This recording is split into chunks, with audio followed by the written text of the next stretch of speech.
last few seconds seemed never-ending. I leapt at the tape like a man taking his last spring to save him from the chasm that threatens to engulf him. It was only then that the real pain overtook me.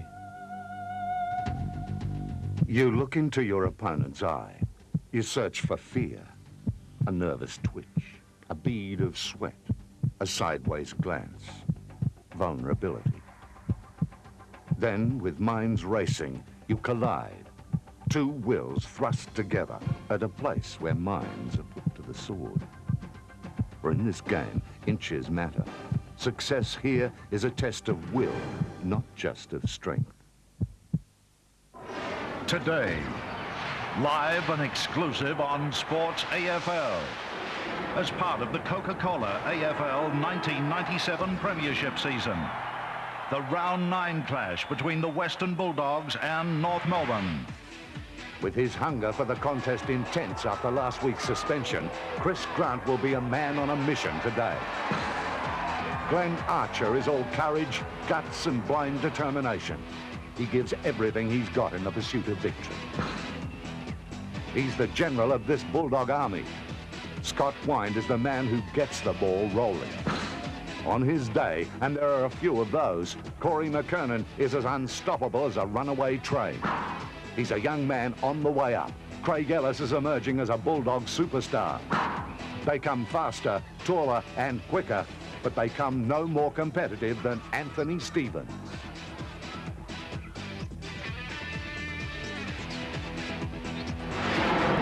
On Sports AFL, the Western Bulldogs play North Melbourne. Live from the MCG with your host, Dermot Brereton.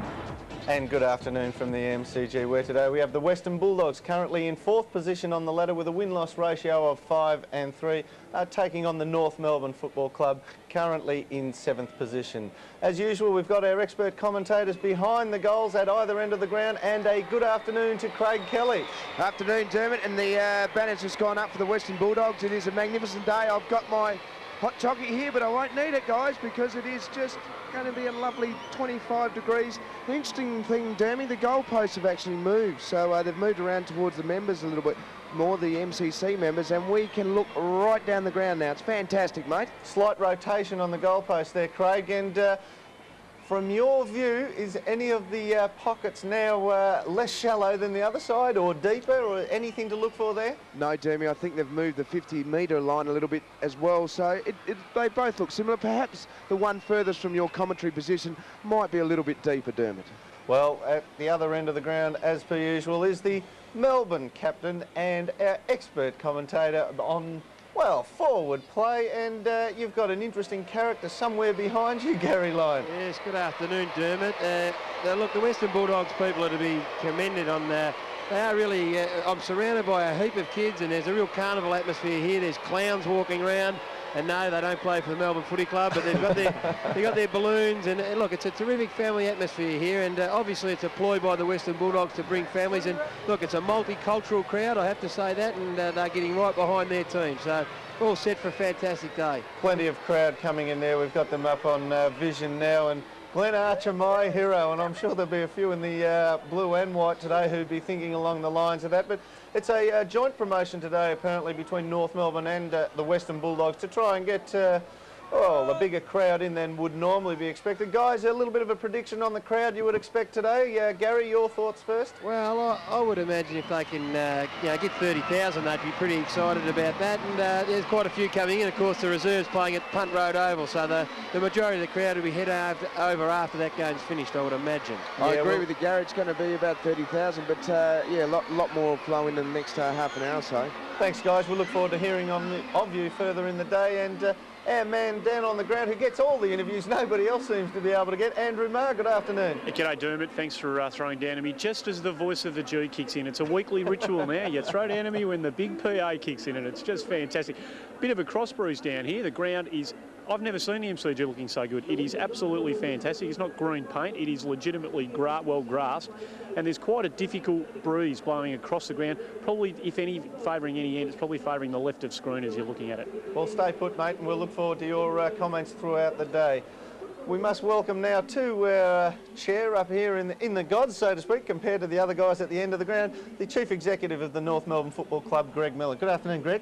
Afternoon, Debbie. Thanks for the invitation. Now, the guys, and especially Gary, said there's a bigger crowd in the western stand down behind the goals as we view it today, to the right hand of screen. And you were telling me before that's a bit of a joint promotion by the North Melbourne and Western Bulldogs clubs. Yeah, the two Care for Kids programs got together and organised all the schools in the western and northern suburbs to come in today. A lot of kids who don't normally have an opportunity to go to the football.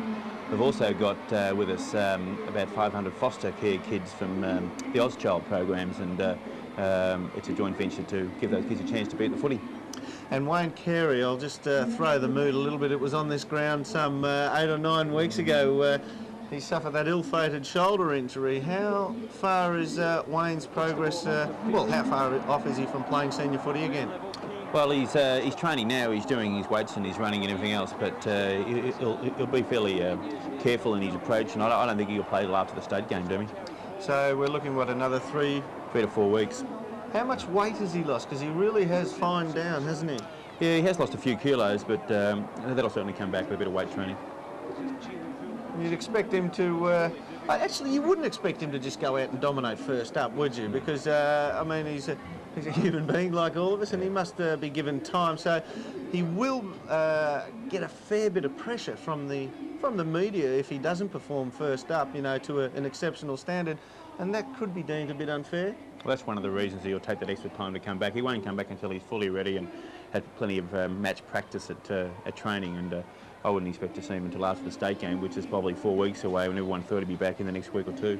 Now, I'll give my old boys a bit of a plug here. Hawthorn passed the 26,000 membership mark yesterday. North Melbourne have made significant inroads this year.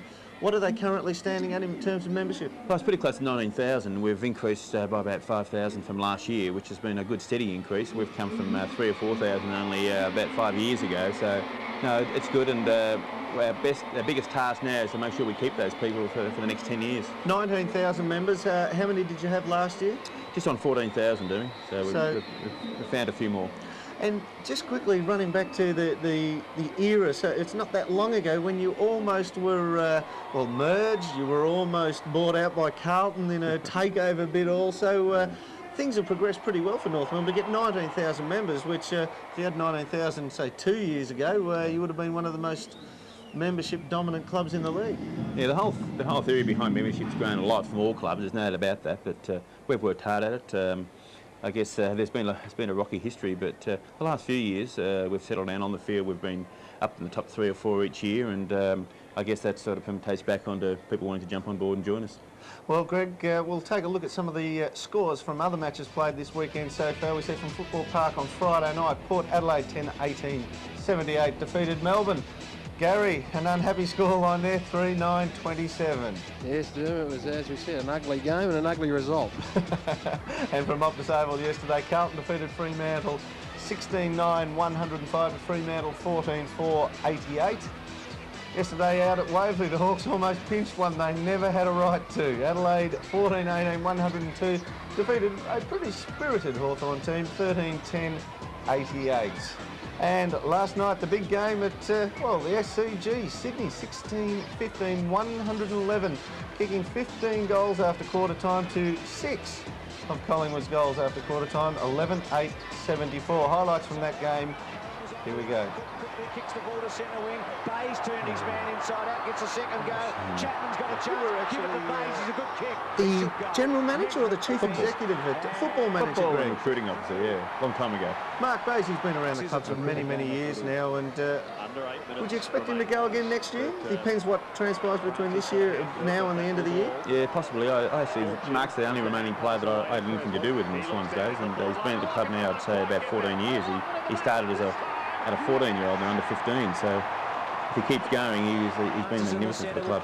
What about the club? I mean, it was so hard for them in that transitional period when they had so many Melbourne-based players, and I noted that when I went up there also, I would have been a lot better off going up there 5 or 6 years earlier if that was the case. But it's very hard to transplant a player of 27, 28 years of age. Yeah, it was tough times back when we first shifted there. We had very little support from the commission as they do now. In those days it was sort of just shipped up there, and Brian Dixon was in charge, and I remember him telling all the guys he gave them 3 weeks to be up there, find their own jobs basically. But things have changed a lot, thank God. I remember a stat of something like 25 players that went up there originally. Just a little feeling about it, something like 21 of them had their house or car robbed within the first 3 months, they said. So a real change of lifestyle for them. But we look there, the Sydney, the boys, there they are in 19th, 11th, 12th position with 4 and 5. 8 of their last 11 games are in Sydney. So if they can come home with a wet sail, they could be similar to last year. Yeah, there's no doubt. And also Adelaide's got a lot of games in the last half at home, so both those sides will have a big impact in the final 8. And let's look at now the round 9 reports. To date, Melbourne, Damien Gaspar reported for charging David Brown against Port Adelaide on Friday night. And last night, Tony Lockett reported for allegedly striking Scotty Burns. And if you think there's a media circus that goes to some tribunal hearings, it'll be out in full force this week when big Tony Lockett fronts. That's for sure. It actually, as the players, the North Melbourne players, when they've gone up, how do you like to treat the media when you go to the tribunal? Is it like we say nothing, stay safe, or is it we'll try and give the supporters something, let them know our plan of attack? No, I'm pretty conservative. I used to do the cases, and I used to say to the guys as we're leaving, I'd take a deep breath and tell them to as well, and try and stay out of it, because I mean the fines used to hit you in those days, and that affect us probably more than others, but no, we were pretty conservative in that line. Now, finally, before we let you go, Greg, a lot of coaches have a win-loss ratio. Since you've been at the North Melbourne Footy Club in your chief executive role, have you got a win-loss ratio for Greg Miller? I've got no idea, but wouldn't be too bad though. Oh yeah, I don't know. Well, I guess we've got last year's results, which is okay, Adelaide, but it's a new year, and all I care about at the moment is having success on the field today. Well, we hope to see a great game today. Good luck for the North Melbourne boys, and thanks for joining us. Thanks, Jimmy. We're going to take a break now, but before we do, we'll take a look at the last time these two teams met in round 10 of 1996, when the Western Bulldogs took on North Melbourne. Good vision by Dimatina. Rowan Smith, run in and kick a goal, Rowan Smith. Back he goes and gets the first goal of the game. Ramiro down he goes, Anderson. McKernan goes to half forward. Crediuk front spot. Janelchenko's read it beautifully. Asoda at the end, he's second. Goes after the foot, he's tackled, he's just locked up completely. Now the hand pass goes back to Anderson, was it? Snaps off the goal. It's a goal into the path of King. King's kick is good. Set up forward, goes great effort. The umpire didn't strike there. Oh no, I thought it was Brett Anderson, but it's Darren Goldston got in there and vehemently spoke on behalf of his fellow umpire. McKernan shoots the goal, and he'll ticket the goal.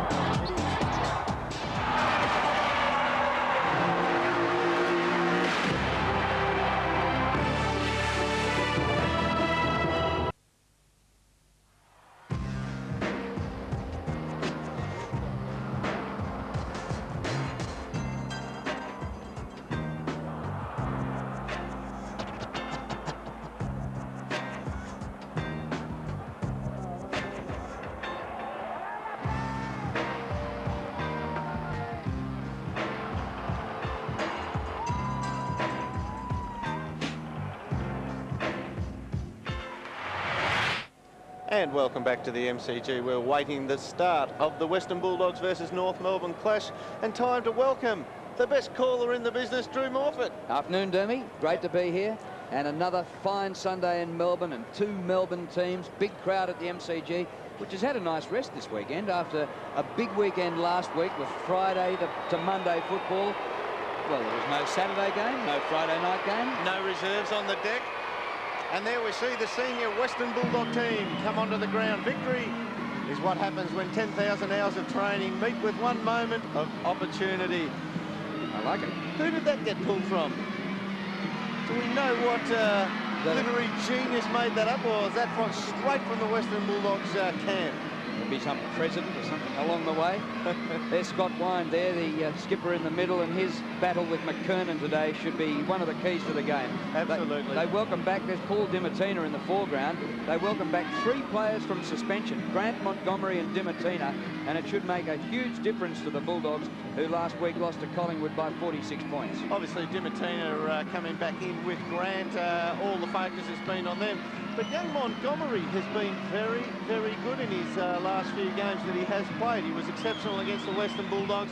He was excellent against the Richmond Footy Club earlier here this year with the game we did about 6 weeks ago. And they're a pretty good team. They're currently 4th on the ladder. And I reckon if you had said to every football scribe in the land the night before the first game, where do you think the Western Bulldogs will be round 9? Not one of them would put them in the top 8 or even inside the top 10. So I suppose you'd have to look at it, analyse it and say they are overachieving for what people thought, but they're a very good team. They have really won my respect this year.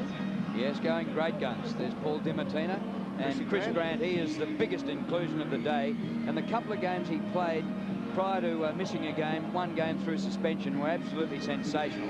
There's little Libber with the fingernails clipped, let's hope today. And the tongue sharpened up. Now, just before North come out, there's another game being played today. 4 games being played on the Sunday, 2 in Melbourne and 2 interstate. And the game up at the Gabba. What about a home ground advantage here to the Lions? Well, look at that. 12-9, 81 to Geelong, 5-3, 33. Knowing Gary Ayres very well, and that will not...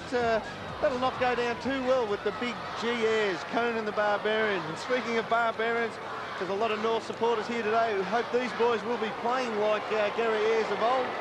Look at that man there, Corey McKernan. Probably the most valuable knee in league footy at the moment, that knee, Corey McKernan's. Wayne Schwass leading them out. Champion team they are. Mellington coming out after them. Looking forward to a fantastic contest here today. This is going to be a brilliant game of footy, I would suggest. On they come on. Kangaroos, of course, last year's premiers, but they got off to a poor start when they dropped round 1 this year to Melbourne, and in the light of what's happened since, almost an unbelievable result. They also lost Wayne Carey that night. What an unfortunate night for North Melbourne. But they're looking good, the North boys. They're currently 7th, but they've got pretty good form over the last month. So, gee, this game's really in the balance, isn't it? Western Bulldogs have copped a couple of, well, when they've been beaten over the last month, they've copped a hiding. So this game really is going to go down to the wire. Let's take a look at the 2 lineups there, right in the middle of the ground. Scott and Scotty West are pitted against each other. That should be a superb battle. In the rucks, as you made mention before, McKernan and Wine. And we see Grant up the top of screen, left-hand top of the screen on the half-forward flank. I'd suggest he'll play a floating half-forward role. Let's cross down now to Andrew with Gary O'Sullivan. Thanks very much, Dermot. Gary, as selected the boys? Yes, they are, Andrew. We're going in as selected, so no surprise changes at the last minute. Now, I was talking to David Smorgan during the week, and he was saying that the whole club, both administration and match committee, are treating this like a grand final today. Is that a fair comment? Oh, yes, my word. It's a real big day for the club. I know we say that week in, week out, but the whole thing, it's a wonderful day for footy. The reserves got us off to a good start over the road, and it's filtered through over to us, hopefully, and a big day, good crowd, and we're really looking forward to the game. And I imagine Chris Grant, after last week's suspension, after such a fantastic 151 games, of the one blot on his copybook, I suppose he'd be coming out today raring to go. Yeah, well, we're just hopeful that he can continue his form that he's had. Unfortunately, we had to cop that one last week, but he's in the side today, and I'm sure he's just going to create as much damage on our forward line as he possibly can. Thanks, mate. Thanks for your time. You better let you get back to your duties. Thanks for that.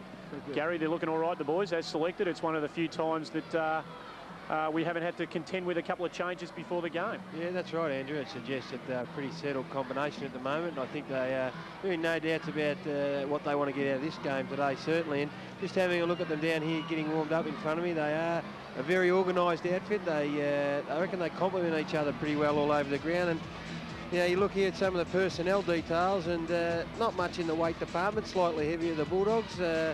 almost similar heights, and as far as experience goes, that's where North Melbourne have an advantage. I'm not quite sure whether that will be significant, but there is about a 20 or 30 game advantage there. 40 games there in terms of experience towards the North Melbourne boys. But then you've also got to take into account, Gary, that the Western Bulldogs are pumped up in their average by Chris Grant and Scotty Wine. Scotty Wine, sorry. I used to play with a Scotty Wine.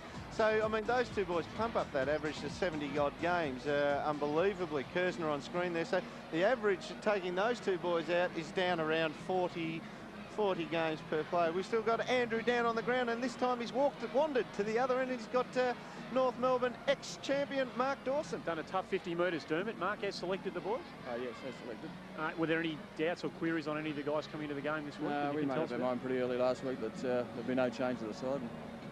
You're getting some great value out of Kersner and Mellington so far. You seem to be getting, other than Scholl, somebody else is bobbing up week in, week out and kicking you a bag. Yeah, look, it's been terrific. We, with Wayne not being there, gave somebody else a chance, and Julian's effort last week was terrific, so we just hope he can go on with it. And have you noticed sides just picking up their intensity against you guys, that grand final, the premiership factor thing? Have you noticed any of that this year? I think we probably expected it anyway, but I suppose the last couple of years have been pretty tough anyway because we've been up there, but I think the whole competition's pretty even, as we can all see, So. Well, thanks for your time. Good luck today. Good on you. Ned, they're going through their paces as per usual. They look a pretty slick and polished outfit, the North Melbourne boys, even without Wayne Carey out there. Well, they certainly are, Andy, but I mean, it's interesting when you look at Craig Scholl having to kick 6 goals last week, and the young Julian Kersner coming in and kicking 4. Anthony Stevens had 32 possessions. However, the major concern, I believe, for North Melbourne is going to be the Western Bulldogs height across half forward with Das Croft, who's playing his 50th game, and Grant. So it'll be a great game. Thanks, Ned. Look, I just had a look at those, and for the average games, if you took Wind and Grant out of the Western Bulldogs team, that is 305 games the average comes down by. So they are up against it in terms of experience. Guys, one thing I'm going to talk to you about here, the form ladder, and I would say never put these up before people go into their tips on a Friday afternoon, because this is exceptional to look at. We see the teams there on top of the form ladder to date. We're not taking today into account. Geelong with 4 wins in a row. Collingwood with 4 wins in a row, obviously before last night. This is to the start of round 9. And the ladder position, where they actually lie on the ladder, in the far right-hand column. We look at North Melbourne. In terms of form, they are the 6th team on the ladder over the last month. Their ladder position at the date today is 7th, and we go down to the Western Bulldogs over the last month. They are in 10th position on the form ladder, and they're currently in 4th position. So they've actually been on a little bit of a slide according to the form ladder. But Gary Lyon, that ladder, if you were to the form ladder, if you were to go by that week in, week out and do your tips by it, you obviously make the odd mistake here and there, but you'd go very close to winning whatever tipping competition you were in. It's interesting, isn't it, Dermot? I think you did right there, but the interesting one is the West Coast Bulldogs, who are, according to the form ladder, in 10th position, when in actual fact they're 4th on the ladder. Both of these teams in their last 4 weeks have had 2 wins and 2 losses, but it just suggests that perhaps the North Melbourne have been a little bit more impressive in winning their games and even a bit unlucky when losing. So, look, what it does point to is a very even competition, and teams running out and out of their positions will try and pick up some of the matchups for you. Absolutely. Luke Darcy's coming off and onto the bench for the Western Bulldogs. We saw on screen a second ago, big windy. He bumped straight into Corey McKernan, big Stewie and Scotty, and I think there might be a little bit of heat in that one. McKernan isn't going to contest the first bounce. Drew, all set here for the big bounce between the Western Bulldogs and North Melbourne. Umpire Stephen Hanley to get us underway. Wayne Schwartz won the toss, and North Melbourne going left to right towards the main scoreboard end in this first quarter. But the Bulldogs out of the middle, and a soccer forward by Wine. The whistle has gone from an umpire Goldspink way off the play, and he saw a bit going on between Allison and Johnson, and the free kick has gone to Brett Allison of the Kangaroos just as the Bulldogs were moving into attack. So that's 1 against Johnson in the first minute. Johnson touched it off the boot. Play on, said the umpire. Wind has it. Just gets boot to ball. Romero with a bit of distance to centre half forward. And an excellent mark taken by David King.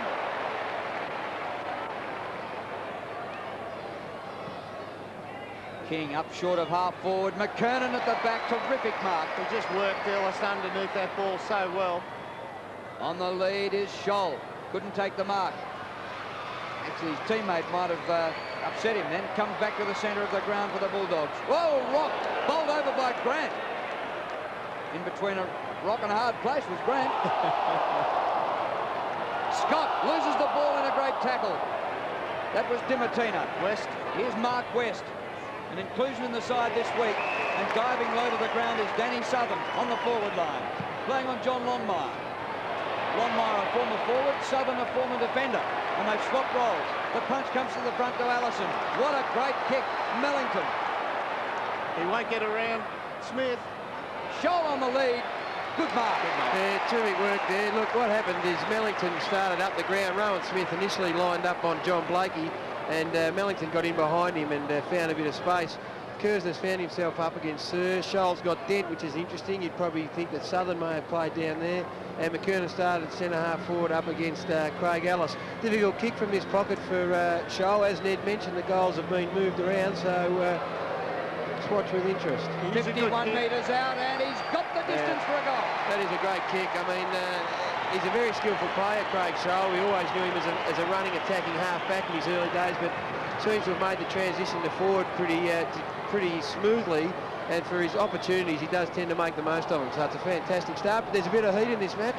Absolutely. We saw big Granty there just put the shoulder into Rocky. Well, he's come through twice, very hard off the first bounce to him. He's playing on Archer as well, and Croft has been picked up by Pike. Longmire's got Southern, and also the big Mickey Martins on Minton Connell, which will be a big test for Minton Connell playing on Mickey. He's a bit angry at the moment. I think Rock, his momentum cannoned into Grant. He was lucky Grant didn't have any momentum going.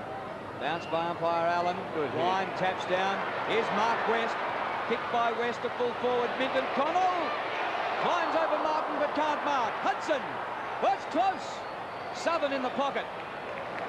And the kick there that was coming down to Minton Connell was probably just the wrong side of him, on weighted towards Mickey's side, and he got up there well though, again showing his ability, or his lack of the ability to get his hands above his head. He tried to take it on his chest. But still, he's got a bit of confidence going with himself at the moment, Minton Connell. He probably wouldn't have attempted a mark like that 5 or 6 weeks ago. See the zone there, very deep, exposing it out, well, the pockets obviously, and fairly wide. Deep in the pocket, which is good distance really from that from where they started. This is Peter Bell. His kick up short of centre wing. Wine. With McKernan at centre half forward for North. So the match up between Wine and McKernan not happening at the moment. Wirra's kick bumbles along the ground to Bell. Kick by Bell. Close to out of bounds. It's got an interesting situation down here. Blakey is playing as a defensive half forward. They're trying to get him onto Smith to obviously negate his run.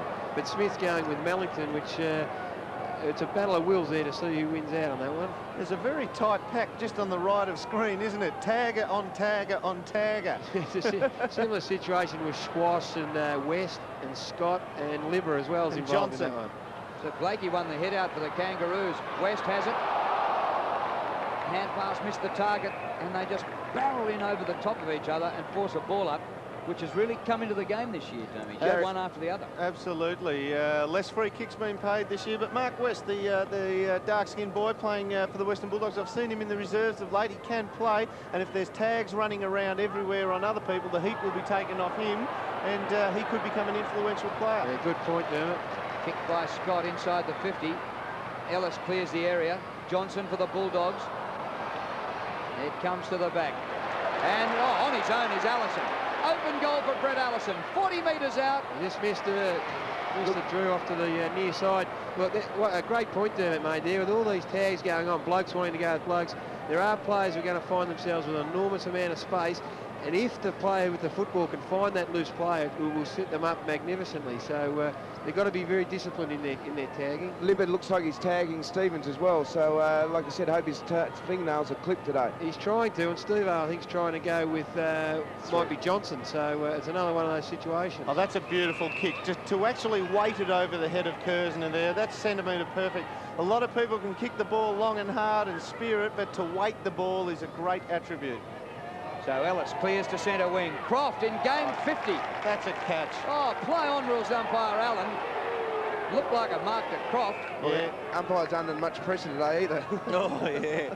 I tell you what, just behind off the ball, coming into screen, there is that tag going on. Stevens trying to tag Johnson. Johnson going with Allison now, and Libba going with Stevens. And they're actually running. See it on the back of screen? There's a merry-go-round going. Yeah, West wants to go with Swash. Swash wants to go with West, and Dimatina wants to go with Scott. It's going to be a battle of wills, that one. Exactly. Roberts clears towards the 50. Ellis, well done. Oh, well, yeah. He's a good athlete. You called it early, Gary Lyon. He's just an athlete who's teaching himself how to play footy and doing a superb job of it. Yeah, good starting point, isn't it? Brad Wirra with distance to centre half forward. Croft, use of the body. Punch by Pike. Little Libba. Boot to ball. Grant. Archer, his man. Wind has gone to the pocket, being picked up by Longmire. Southern's gone back into defence for the Bulldogs. Soccer off the ground by Bell. Collingham. Good play. Put his body on the line there. That's, well, bad luck for him. Ellis beating McKernan so far. Well done by Colin Hook. He actually put his body on the line, then he knew contact was going to be made. It wasn't as bad as what he thought. The Bulldogs have got something going here if they can get it on quickly. Well, Danny Southern kept the ball in for Croft. That was great play by Southern. Chopped off by Bell. Now Rock. And at centre half back, Blakey. He uses Roberts. Cricket pitch area.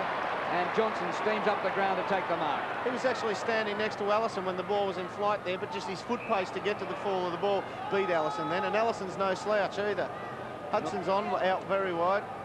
North lead by 6 points. The kick by Mark West to the 50. Well, just filled up the space, Pike, and Minton Connell basically telegraphed exactly where he was going to lead to, and easy mark that one. Martin Pike, who's been an excellent acquisition this season from the bottom club, Fitzroy. Anthony Stevens, straight onto the chest of Danny Southern. Has he floated back there now, or is he just, I think he's just as a floated position? down, Yep. Dimatina finds Wirra. He'll go to Granty on the lead out wide. No. Well, their man is Minton Connell. They go to him every time. Martin in his back, no whistle. Ball pushed towards the boundary line. Chance for Hudson. Good use of the body, and he's put it over the line, Roberts, like he scored a try. Screaming for deliberate. Screaming for deliberate. Southern has come back on to Mellington, which frees Smith up as well to just go in the merry-go-round. Yeah, Danny Southern is in the back line now. Now from the boundary throw in. Hudson, 49 metres out. Minton Connell, his cousin. Mick Martin gets back, and mighty Mick. They love him at North. A family tradition. His father played for the Kangaroos. Centre of the ground. Good play by Mellington. Through went Mark West and leapt off the ground. Scott West gets it wide. Good trap by Dimatina. The Bulldogs' first goal. Shepherd by Grant. A goal. Great work by Grant there, and well, I'm in amongst the Doggy supporters again. I cannot hear what's going on. Look, go for it, Ned. The West bump, whilst it may have looked spectacular and all that, it wasn't a super courageous effort. He jumped off the ground there and really wasn't that effective. It may have looked great, but the goal resulted. But really, he's better off keeping his feet on the ground and trying to make contact that way. There's no doubt about that. Dimatina he doesn't get the efficiency rate of his kicks up, but that's certainly going to put him up there, spearing one through. This has got all the... Look at that shot at centre half forward for North Melbourne. We got the merry-go-round going down there. Now, just to butt in, Dennis Pagan gave us an indication last week that in this situation he's prepared to let his men stay with their opponent. So they aren't going to give in. That will just be a matter of trying to work it out, but staying with their men. Just a battle of wills. Here's David King. McKernan. Hasn't started on fire, Corey McKernan. Geez, you back him in that situation, standing behind with the long ball coming in 9 times out of 10. Hudson well up the ground, backs himself against King. The kick towards the 50. Croft works it to the front. Grant, good roving by Chris Grant. Hudson again. In short to Croft. Once again, Paul Hudson, he does have the ability to sum it up. There's a man on going to the goal square. No, Croft, he's decided to take it easy. He does have the ability to think quickly, Hudson, and a lot of the time he would blaze away, but actually I'd suggest he was going to hoof that one long, but he changed the tempo of his foot pace on striking the ball and actually hit it soft because he saw Croft very late and had the ability to hit him with the ball. It's a good call, Demi. Also, it's interesting, King's tending to drop off him a little bit and let him go up the field, and he's causing a bit of damage at the moment. How's that, Ned? Goal He's by got Croft. it. Put it through. And I tell you, Chris Grant is obviously missing last week. You come back, you're a lot fresher. You've had a week to, if you had any sore spots, and he is moving very well. And although he hasn't had a lot of it yet, he's just creating a lot of space for Minton Connell. And like I said, I reckon their forward line is very good this year with 3 talls, Grant, Croft and Minton Connell. And then they've got Darcy on the bench as well. Andrew Mars just reported from down on ground level. It's probably a slight advantage, 1 to 2 goals in terms of kicking to the Western Bulldogs end.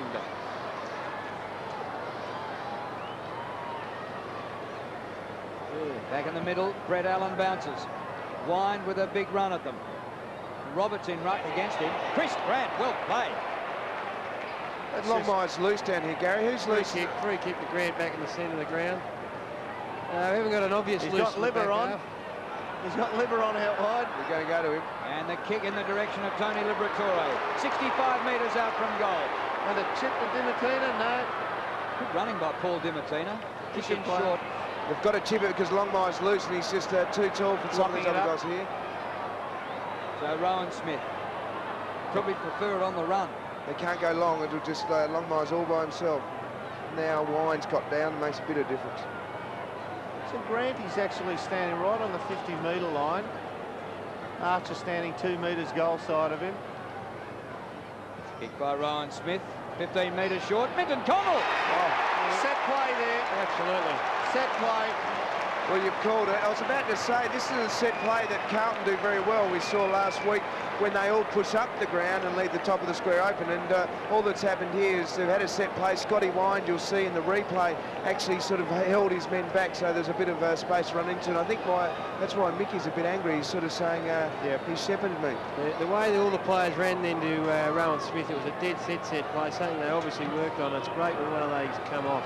Simon Minton Connell gets the goal. Well, I thought it was abnormal that Wind would run down onto the goal line because very good one-on-one in the big man department when it comes to marking, but put 2 or 3 other players of tall nature into the equation, and he rarely marks on a goal line in that situation, big Scotty Wind, and he's down there, and we've come into screen there. Look at him, no arms in the air. Very lucky not to get pinned there, Windy, but look, it's turned out to the better for him, so well played. What he has to do is hold them off, and then at the last dying gasp, just put 2 hands in the air and make out. Just have a look at this, Dermot. This is the merry-go-round going on at the North Melbourne centre-half forward spot, and it is absolutely amazing. I couldn't start to tell you who's following who here. Well, we're going to get a rundown later from you, Gary. Roberts beats Wind in the middle. Ball held into Wirra. Come on, Gary, give us some idea. Oh, you want me to go? Right, Stephen's going with Johnson, who wants to go with Ellison, who's Dimatina's got Ellison, but he's going to go and follow Schwass. West is with Schwass, but Schwass wants to go with Libber. Oh, I've got no idea. He would be a great coach. Well, Dennis Pagan has just called out the moves while you've been talking. Then he's called out 15 of them. They've just forgotten about the ball. Most of them had their back to that ball up. It comes down to Romero. Croft, punched out by Pike. Here's Longmire. Big chase down by Libber. Great tackle by the best tackler in the game. Yeah, super tackle. Should have been rewarded, the tackle. Anthony Stevens into the nest of taggers. Allison should have taken the mark. I think that's a catch. Here's Rowan Smith. Slides it away to Wirra. He's had a lot of it, Wirra. Johnson. Kick by Johnson. Good to Croft. Well done by Pike. They seem to have had a bit of latitude down there, Net. Hudson on his own. Over Grant. Oh, he went for the goal as his cousin led away from goal and into the behind post. What's Chrissy Grant saying? Right, and everyone, not just Chrissy Grant, everyone is. They've given a look, and Kingy's telling him, but Stephen King has to pick up Hudson, and also Croft. Pike is giving him so much latitude. We look at there, the Western Bulldogs, 29 kicks and 13 handballs, 14 marks. We might try and get the North Melbourne stats up, 24, 5 and 9. So the Western Bulldogs getting a fair bit more of the ball at this point in time. King off the ground. Johnson ridden into the ground by Stevens. Now that I'm not calling that umpiring is going one way or the other, but just the general flow of play in the AFL at the moment, that's a free kick. I mean, they've got to award those guys are getting hurt out there week in, week out, and they're trying to let the game flow. That's great, but they've got to reward blokes for putting their body on the line. Longmire gets a free kick in, Mark. And then they pull out a soft Yeah, one like exactly. that nobody can get affected. But Johnson really could have got hurt then. Head being driven into the ground. Blakey to McKernan. This time Corey's got him. He loves that spot, Gary, just controlling it from behind against a shorter player. He ran hard with the flight of the ball for the lead rather than leading towards the kicker, and preserved the space behind him, and actually it held up a little bit, but because he did have the drop on him, he took the mark very comfortably. Again, a pretty tough kick. He'll kick from about 53 or 54. We know he's capable of kicking the distance, and have a look at this shot. It doesn't get too much better. Got it right behind it. It's a fantastic view from here, Gary. And he's if that's got the legs. Yeah, it is a great kick. Magnificent. Look, Longmire becomes important because he's able to hold down the ruck position, and Craig Ellis, whilst he started very, very well, we did mention earlier that he's still learning his craft, and up against an experienced campaigner like McKernan, who will draw the footy and will attract the ball, he may just find himself with his hands full. Well, it took Corey McKernan about 16 minutes to really get involved in the game. Border mark, and what a goal. Big thumping kick. Isn't it an advantage to blokes who can kick a goal from outside 50? Absolutely.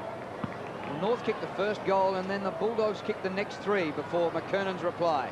Smith goes to ground. Mark West. Bell. Might have been a free kick to West. The umpire's gone down the middle of the ground. He's in trouble. And he's turned an ankle. Doesn't look too good. Marking contest at half forward here for North. Play on, says the umpire. And umpire Allen comes in and will ball it up. And we have a limping Darren Goldspink in the middle of the ground.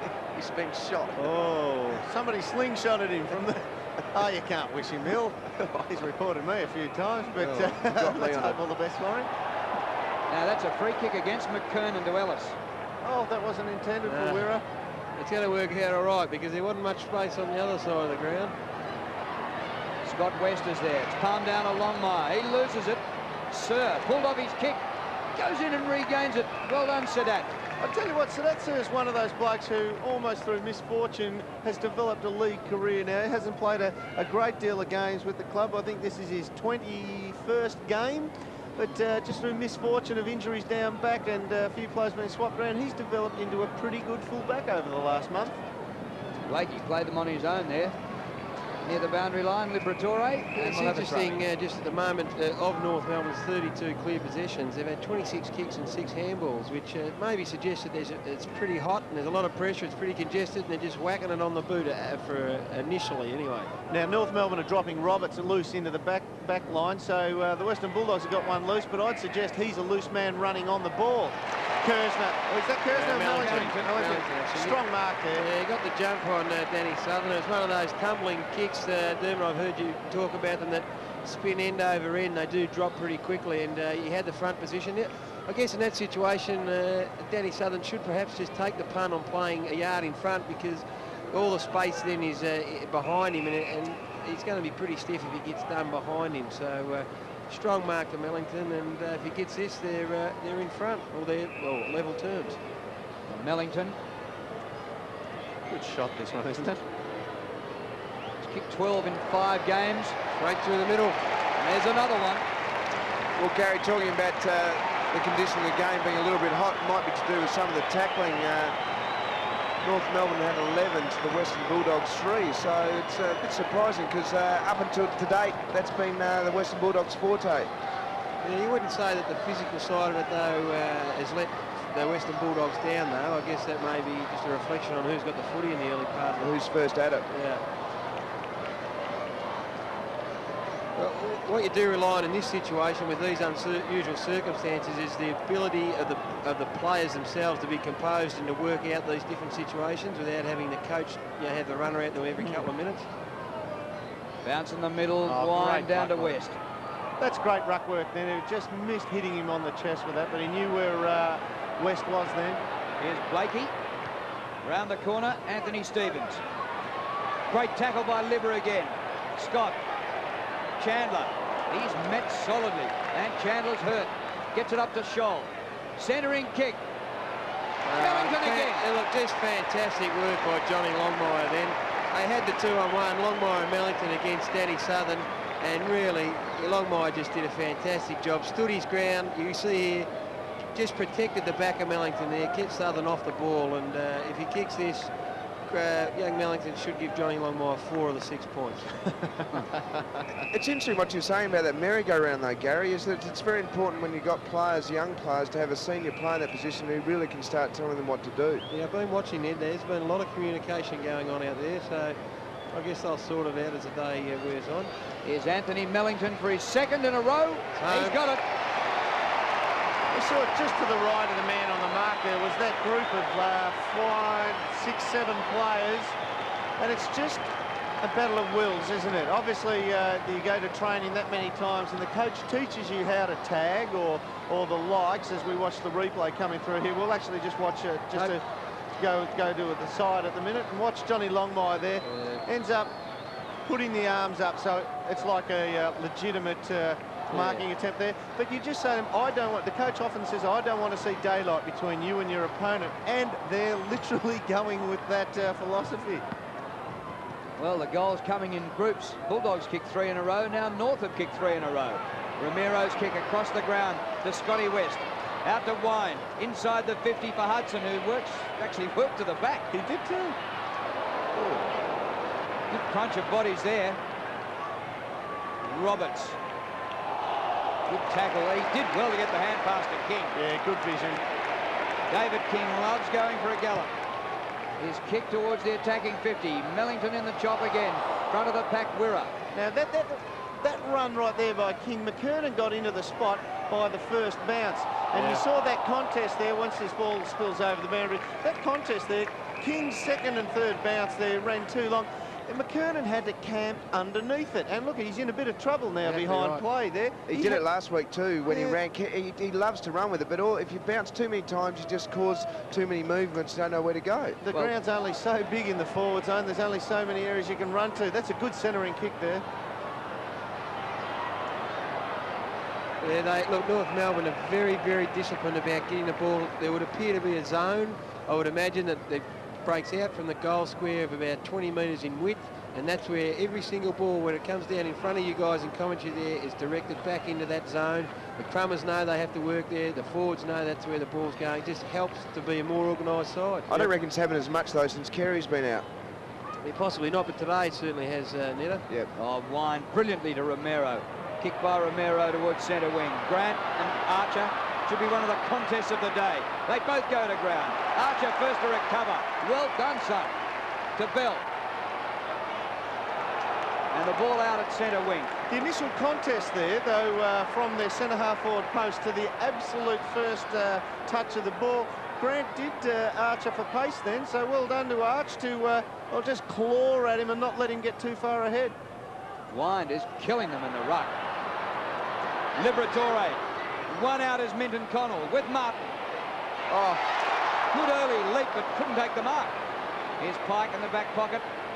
I think we've said a couple of times Minton Connell's ability to pick up where the ball's going as soon as it hits the boot. He had gone to the wrong side of Mickey Martin then, had led into the pocket. And you see he just picked it up early, doubled back, and really was a bit unlucky not to hold that. It's one of the smartest players I've played with, Minton Connell, but athletically lets him down a bit. Minton Connell almost. Martin gets support from Archer. Good work. Be very interesting. Minton Connell's had 2 marks that he's almost held on to, just to see how that affects his confidence. Here's McKernan at centre wing. Starting to come right into the play on Ellis. Again, the ball was just centred into that centre area there, and Sadet Sir actually did very well in the strength department against Mellington in that instance and pushed him off the footing. You're just saying that Wine's had a lot around the ground. I mean, they've got to pay off. Either they leave Corey centre-half forward or bring him on to Wine. Got Ellis if he wants to give it to him. Yeah, he's gone for him. Taken by Dent. He's just dominant in the tap-outs, isn't he, Wine, at the moment? Yeah.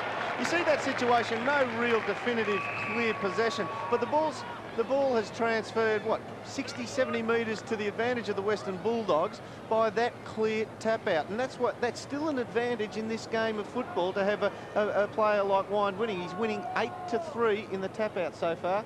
And make it 9-3. That time he beat Longmire. Down to Robert Scott.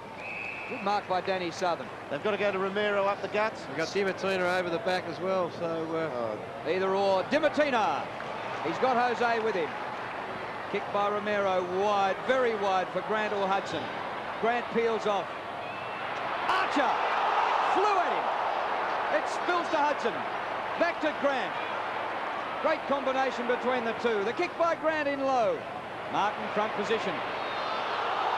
Gets the hand pass away to Blakey.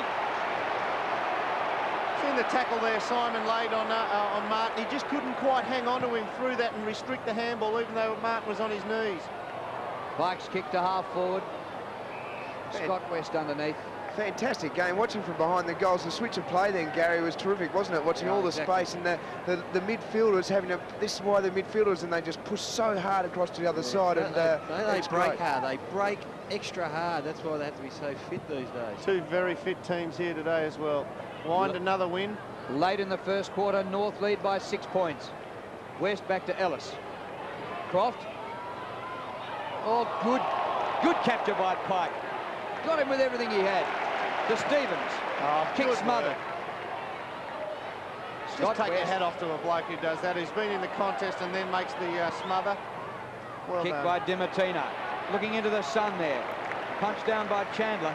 And the ball out of play. For a guy his height, Archer's deceptively strong, isn't he? He just stands his ground. And Grant, who's no small bloke, he just couldn't move him there. Yep. Full credit to North here, though. You just feel they've weathered the storm, the early storm, and they've composed themselves and got their nose in front. So I think they'll be happy with the result in a minute. Another one to Scott Wine. Oh, it gets through. King overran it. Hudson into West. West left it for Grant. Oh, he's beaten by the siren just as he beats Bell. And was heading goal. No, there's a free it's kick. A free back here. They might get a goal yet. $1,000,000 liver from here. He's 45 out. Oh, no, it's gone to Hudson. Oh, well, there you go. Now, Hudson can finish, and when the Western Bulldogs were looking at Paul Hudson earlier in the year, to get him over, they would be saying this is the type of kick they've got him to the club for. Now, if a player touches it and goes over the line, it's still a point, isn't it? This to level the scores after the siren. Across the face. Well, it's on the... No, well, see, this is a question. The question was asked yesterday. It will be a point. No score. No, but if the ball is tapped over the line, then it should be classed as a point. Yeah, I'm not too sure on that. We do need clarification on that, because some people suggest that if it's in the one action of where the ball is somebody's trying to spoil and it spills over the back, I mean, it's just the same as if it bounced, if everybody missed it and it bounced over the line. We'll get clarification. Can you get that, please, up there in the central commentary? Thank you very much, Craig Kelly. We're going to take a break here at quarter time, where the Western Bulldogs 3-1-19 are training North Melbourne 4-1-25.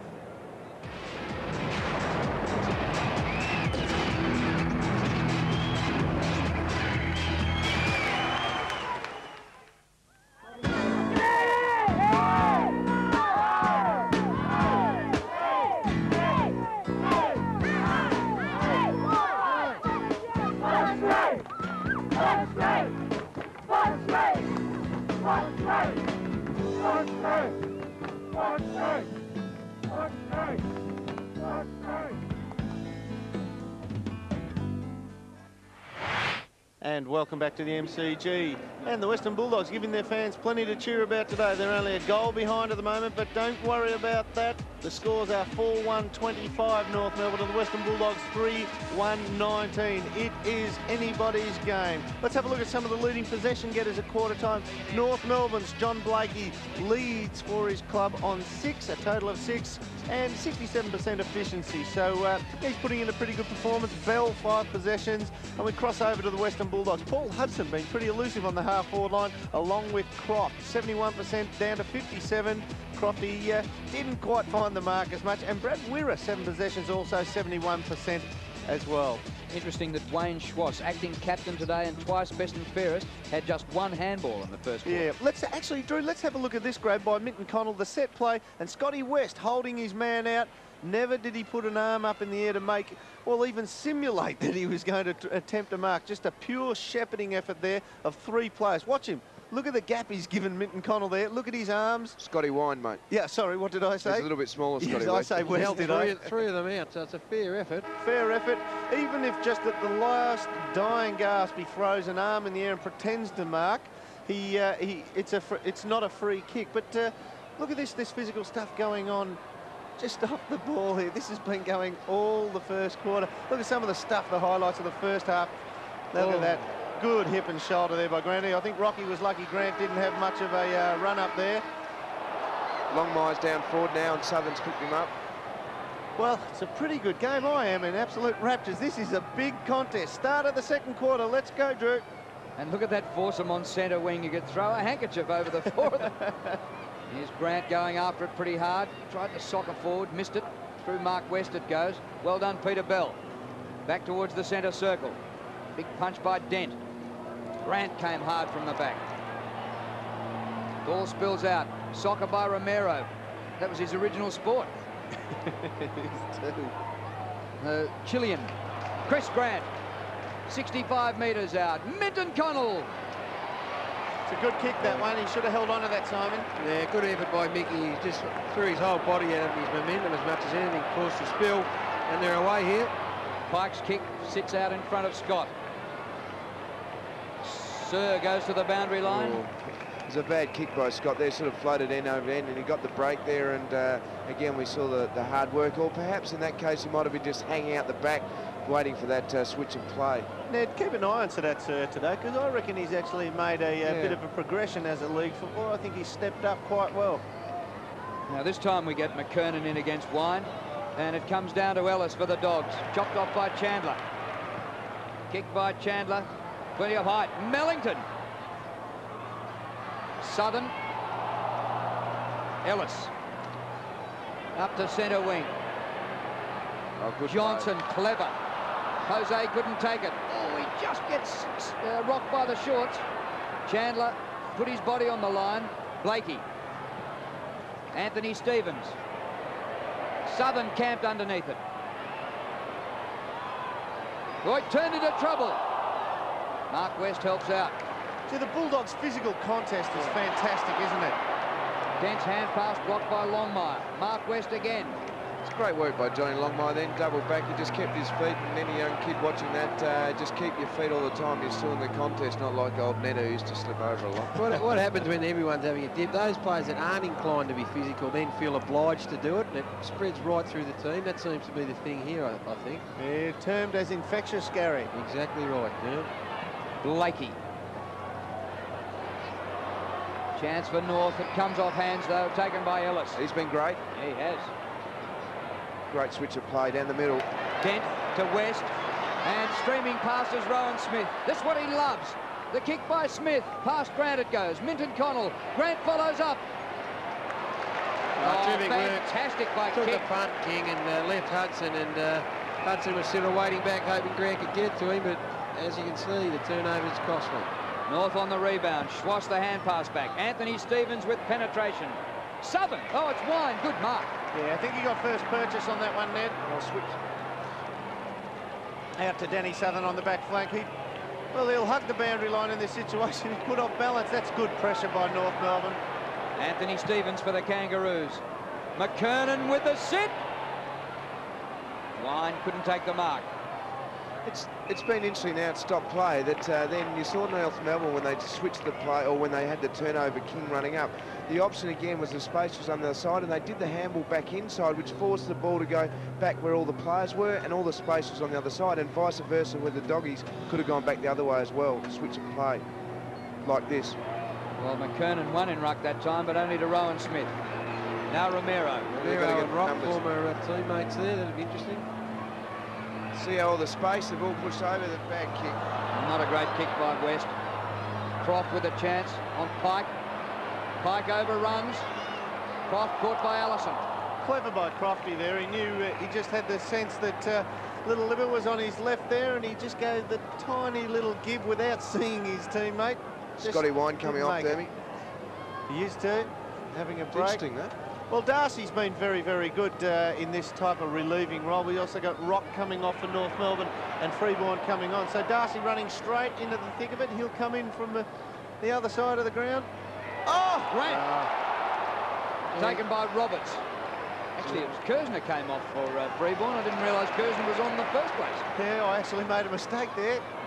Sorry, but not actually made a mistake. Not that I don't ever make them. I make plenty of them, Drew. Well, he was given a sniff at the start of this second quarter, but didn't get near it. That's a great kick across the ground, and the mark to Hudson on the logo. Got nothing on at the moment. Roberts is just sitting in the hole.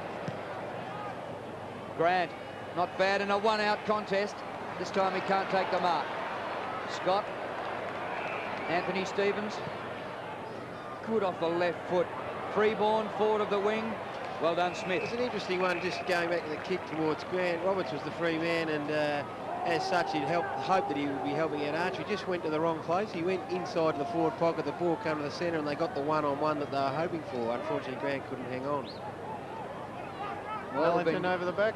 We've been going 5.5 minutes in this second quarter. Haven't had a score, not even a point. Wirra. Outer wing. Grant a long way up the ground. He's got Koloniuk inside. Floats it to him. He has to wait. To centre half forward. Hudson from behind. Good spin out of trouble. Blind hand pass. Off the ground goes Longmire. Safety first for Long John, the horse. It stays in for Southern. Liver back to Southern. He's got Johnson.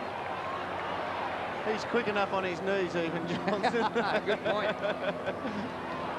Pike and Martin. Little, you can say little Liver. It's Hudson. Bell does well.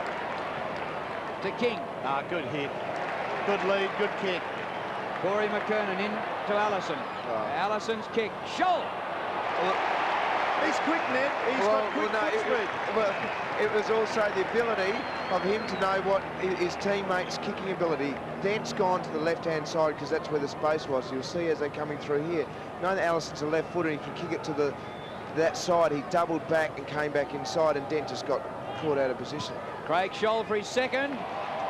Great kick. Goal. Just a couple of, a little bit of a worrying sign, I suppose, down here. That was a bad call. Sorry, Gary. You're right, mate. Just twice, both Hudson and Minton Collin have waited back and let their men take a punt and attack the footy, and they've been able to clear it both times. So they've really got to get out and get at the footy again like they were in the first quarter. Great shot of the zone. Everyone's gone over to the commentary side, and he's gone over the line. He's gone over the line. He certainly has. Talking about, well, you don't call that a free against or for someone, but at the moment there's only been 5 free kicks for the game. And it's been something well documented today and also throughout the week. The fact is the umpires are a bit nervous at the moment to give away the free kick. Yeah, they've just got to call them as they see. I mean, I've probably seen 10 free kicks already today that would have been awarded last year. Not saying they're all there, but if they are there on certain more often than not interpretation-wise, you've got to pay them. Be interesting to see where they try to tap this. Darcy just flies through the air all over McKernan. I mean, that should have been, really. Is that not a free kick to McKernan? Well, that's what I'm saying. I mean, really, he's all over him, isn't he? He hasn't given him any advantage at all. Well, he's jumped early, and McKernan obviously knew that and ducked it. See, he hasn't looked at the ball, McKernan. I actually would be inclined to pay it the other way, guys. I'm with you, Dermot. Interesting in replay. That's through for a minor score. Now, just quickly, Drew, before we move on to the commentary of this kick-in, now the North Melbourne zone is exposing it very deep. They're giving away the pockets, and they're giving away the flanks very wide as well. They're obviously very protective of the Western Bulldogs' running ability straight through the middle of the square. They're scared of that, so they're really protecting it down the middle. Sir clears out of the back pocket. Corey! And also you've got him hanging back there. Made a slow start, but right into the business now, Corey McKernan. Hacked out of there by the Dogs. Up short of centre wing. Montgomery.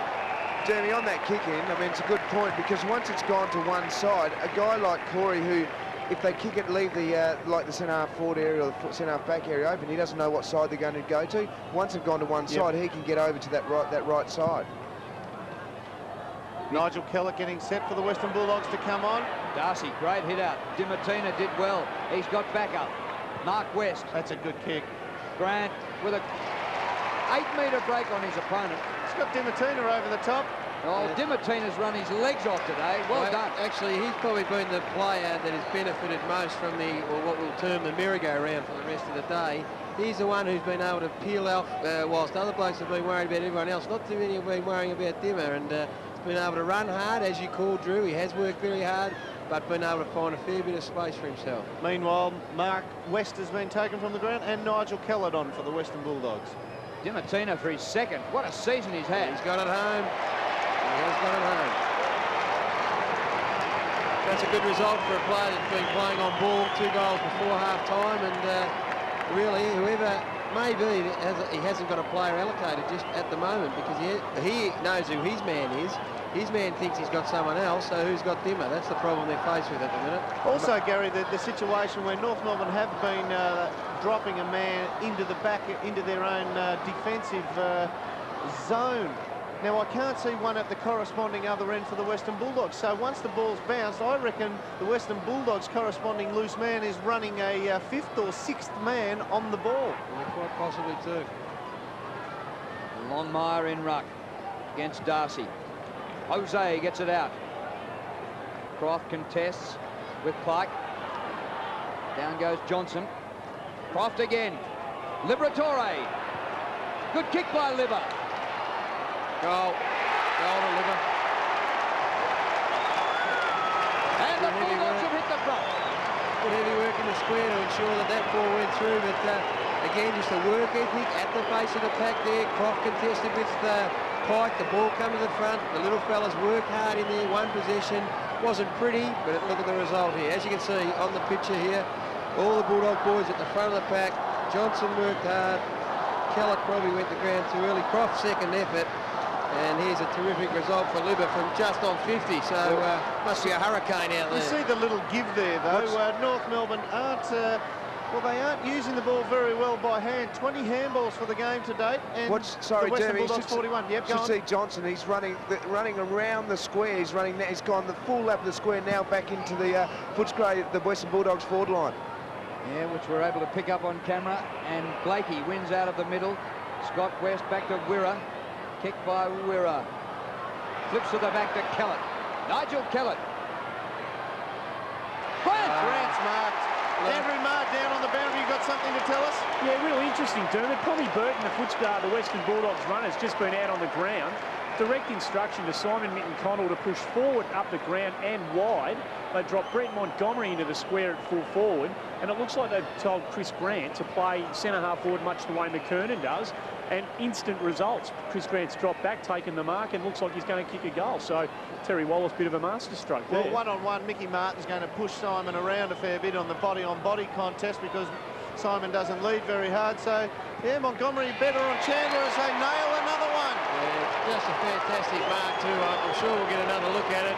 He worked back with the flight of the ball. He was caught well under the ball then, Grant, but he pushed back, eyes on the footy. He took the bump from Glenn Archer early, but again kept his eyes on the footy and marked the ball going to ground. So just a sign of a pretty good player. Have a look at this. Now, if he can try, he may not do it now, but Johnson, number 6, he hasn't. He's now centre half back. He's not going to do it. I think he's a bit weary now. He's done it twice, all around the whole square. No one can go with him. Stevens just doesn't know what to do. Well, they've obviously got Terry Wallace wants the one out. Chandler against his boy Montgomery. He reckons Montgomery's a better chance than Minton-Connell on Martin, which is a fair call.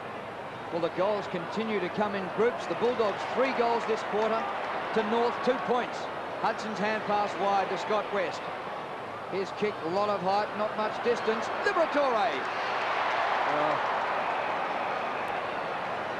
Not on Archer to let him know. I've played on Archer on more than one occasion, and he does tend to let you know. Oh, and you don't. Yes, Gary Lyon with the scathing tongue. Darcy gets rid of McKernan, and the umpire who wasn't in charge of it, umpire Goldspink, whose ankle is recovered, paid that free kick from about 60 metres away. Look, I reckon it's fair point. If the umpire sees something that the closest umpire is blindsided by, give it. But just by the nature of the game at the moment, they're letting so many go, and they give those Tiggy Touchwood ones away. Yeah, just a terrible kick by Corey McKernan there. He went into the most dangerous spot on the ground. You only go in there if you're almost certain of winning possession. Paul Hudson, 45 metres from goal. Nobody on the line. Yeah, as a result, goal. Unless you've got someone on in the centre corridor there who you can get it to on his own, you just got to go down the line there to a one-on-one contest. Corey came inside, almost picked out, I'm not quite sure who it was there. Danny Southern. Danny Southern, and the result here is a goal. So the percentage play on that occasion is down the line. Well, you just about back Hudson in on these situations, don't you? He just kicks so well by foot. When he turns around like that, he loves swinging back in like that. Beautiful balance. It's into Dennis Pagan about the set kick-ins when he hates going down the middle. So imagine the rip Corey's going to get in about 2 minutes when the runner gets out there. Again, David Kim giving Hudson a little bit of space. And we talked about Dimartina having the easy run here. He's on the wing, 100 metres from anyone, totally by himself. If it comes out to him, they're away. And Mark Roberts was on the other wing in a similar position. Nobody within 100 metres of him. Longmire, hand pass back was blocked. The Bulldogs have played a terrific second quarter. Scholl to Robert Scott. He hoisted high and said, mark that. They couldn't. Well done, Freeborn. Ellis. Scholl gets it out. Allison, tripped down. Freeborn again. Corey. McKernan. Well called, Ned. Oh, he just had to sit there, and Freeborn actually saw that at the corner of his eye and just popped it up, and always going to get it. And Jose give him a little bit of a spray. This is a great game, isn't this fantastic? Oh, don't you love it? It's interesting, Brett Ellison there was setting up for goal. He was on that bit of newly laid turf out there, and it just hasn't taken yet, and sometimes you can lose your feet there. Well, the other spot they lost their feet is in front of the MCC members where Hardly gets any sun.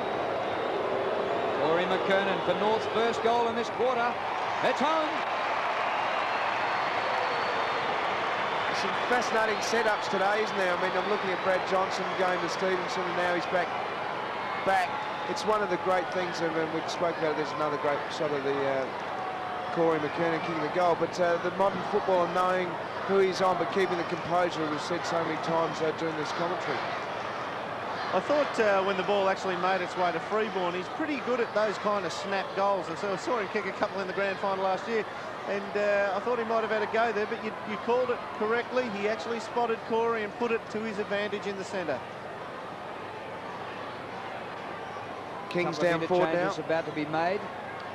Brent Harvey for the North Melbourne Footy Club. Swash on the Hudson. And Wine preparing to come back for the Bulldogs. Rock to the 50. Smith almost dragged in a one-hander. Dent taken high. It was a free kick paid. Advantage now to Rowan Smith. Sweeps the hand pass to Wirra. Gets good support from Southern. Go Danny. Inside 50. Croft. Grant looking for Croft. Oh, the chip on was over the top. Hacked out of there by Chandler, but not clearly out. Hudson. Oh, well, a little bit fortunate there, young Chandler. In that situation, last line of defence, I think he just got to take the football there. He went for the big punch on, which bit of a low percentage, and obviously worried about Hudson, North Melbourne. Schwartz has gone on to him, as you can see, the 8 kicks, 3 handballs. He's been pretty busy. Wine back on. Wine back on for Darcy, and Wine's had 15 hit-outs at 87%.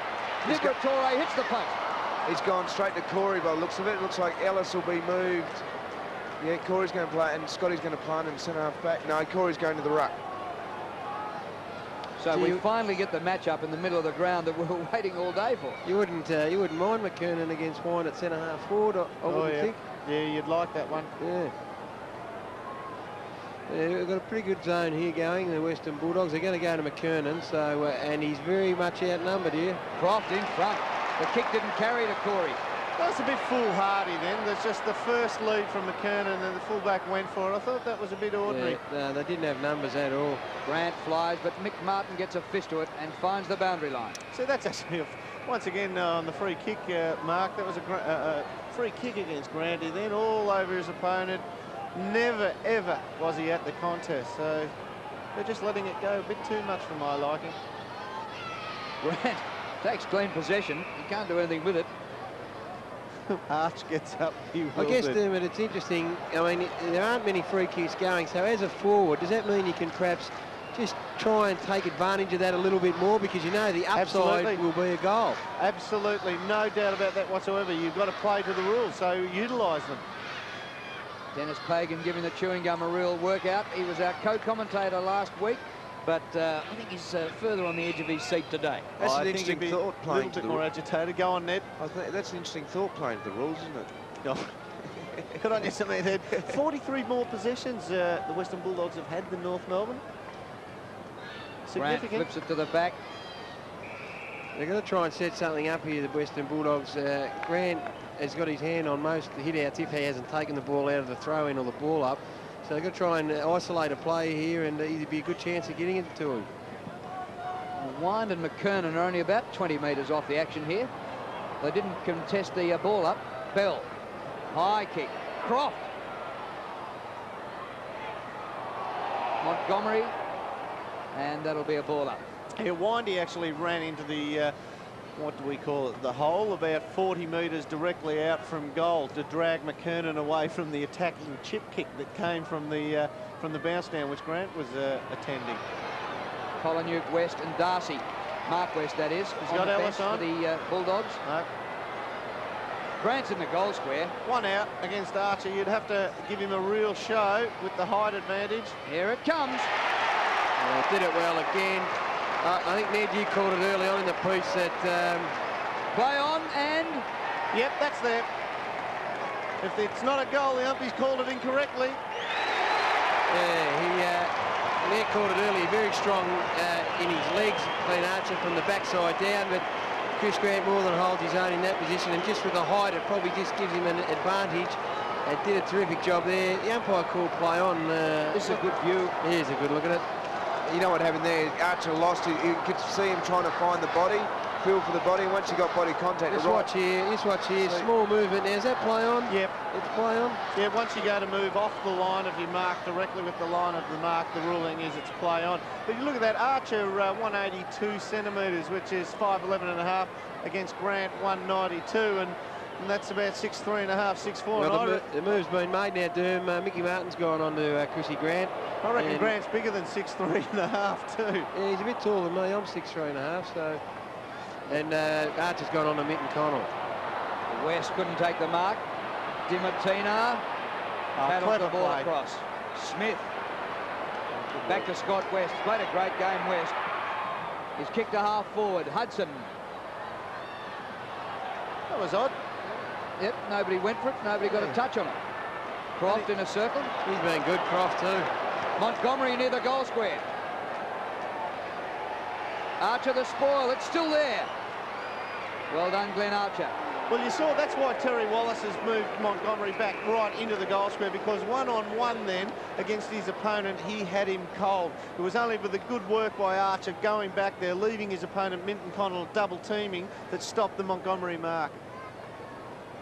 Bulldogs have had a great quarter. They've kicked 5 goals to 1. They lead by 17 points. They're in attack here again. The hand pass back to Dimartina. Whistle's gone. Free kick to Bulldogs. Advantage to Wind.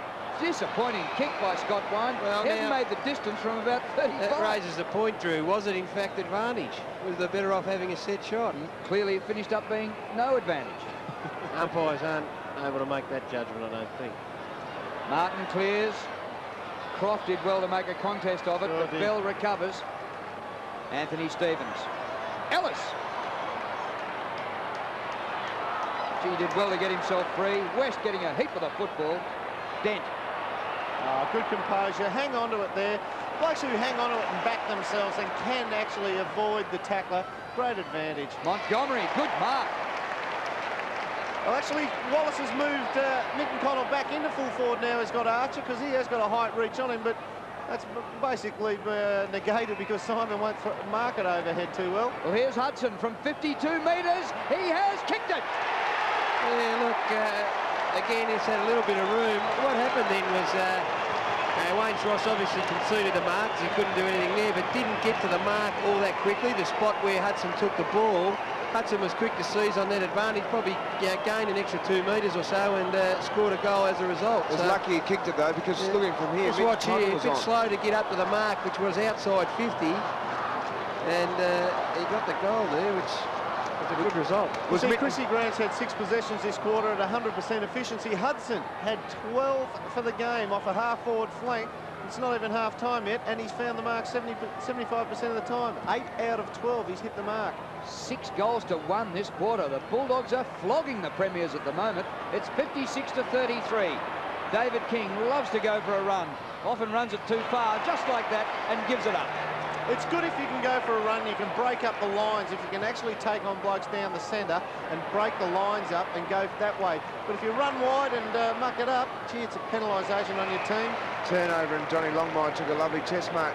You're right there, Dermy. If you take the initiative to bounce the ball, you've got to find the target. I think he had 3 bounces then too. I think he could have got away with 2. They tend to rush it and bounce it. Not that I've bounced it ever, but I reckon I've played 211 games and I think I've taken 3 bounces. I reckon 2 of them were in the 1 run. Johnny Longmire knows how to kick a goal. Well done, Horse. Again, you'll see on the replay, there's just a bit of a fumble and a turnover, and Johnny got off his man. It just seems a little bit harder, though, when North are going forward compared to the Doggies. with that merry-go-round, it's just sorted itself out now a little bit. Yep. I think what you find is that now that the Western Bulldogs have got the ascendancy, they can afford now to take the initiative, and now the North players will be chasing them. So it's just a mental change of like mindset, if you like. Yep. Good call. We're back in the middle. Bounce favours Wind. Romero. Is that a free kick? Anthony Stevens. Not in this current climate.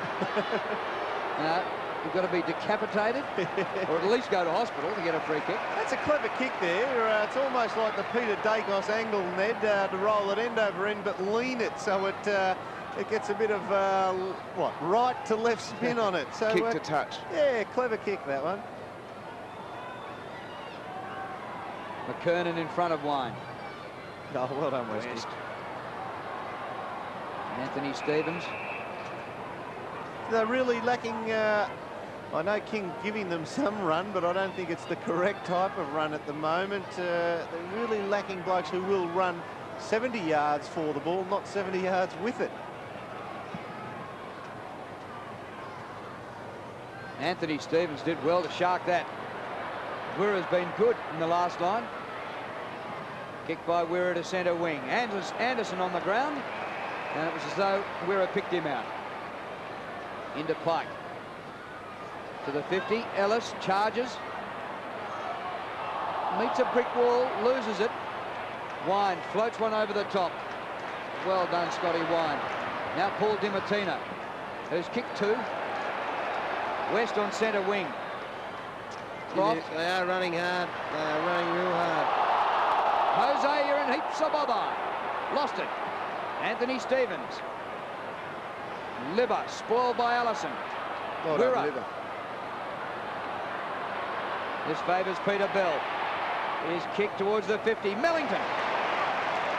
It's a good kick under pressure because he, I think it was West bearing down on him, and he just still got his boot to ball and a lovely kick. Westy got to him just on the death there. Almost if Westy hadn't have got to him, the kick might have gone over Millington's head, I would imagine. Corey's really working Scotty Wind around. He knows perhaps he may not be going to go with him with the pace and the agility, so he's working very, very hard up and down the ground. You've got to be careful though, because they've got Darcy on the bench, who is a pretty handy player who can take over. Should Windy get a bit tired? Good kick, long 50 kick. metres out. 4 kicks for 3 goals. Millington. That's interesting. Last week Dennis was talking about the ability of Hawthorn to kick outside 50, and they struggle a little bit with Nick Holland there, but this side, and also I suppose Collingwood's one of the other sides where they really can kick right from 50 or 55. Let's have a look at Anthony Millington. I remember seeing him play for Shepparton in the Golden Valley Grand Final. He was a real skinny kid, and I remember reading Dennis Pagan said they specifically put him on a program to build himself up, and he's just muscled up beautifully there, and 3 goals. When the big duck comes back, they're going to be pretty formidable up in the forward half. Yeah, he has muscled up actually. Freeborn off, and big Fridge Roberts back on. Kellett's gone down into the back line. Well, North have dragged back a couple of goals. Wind out of the middle. Grant to West. Johnson pokes it over the top. Romero on the 50. Margin now 11 points in favour of the Bulldogs. Kick by Romero. Hoisted very high. That's a top mark by Minton Cong.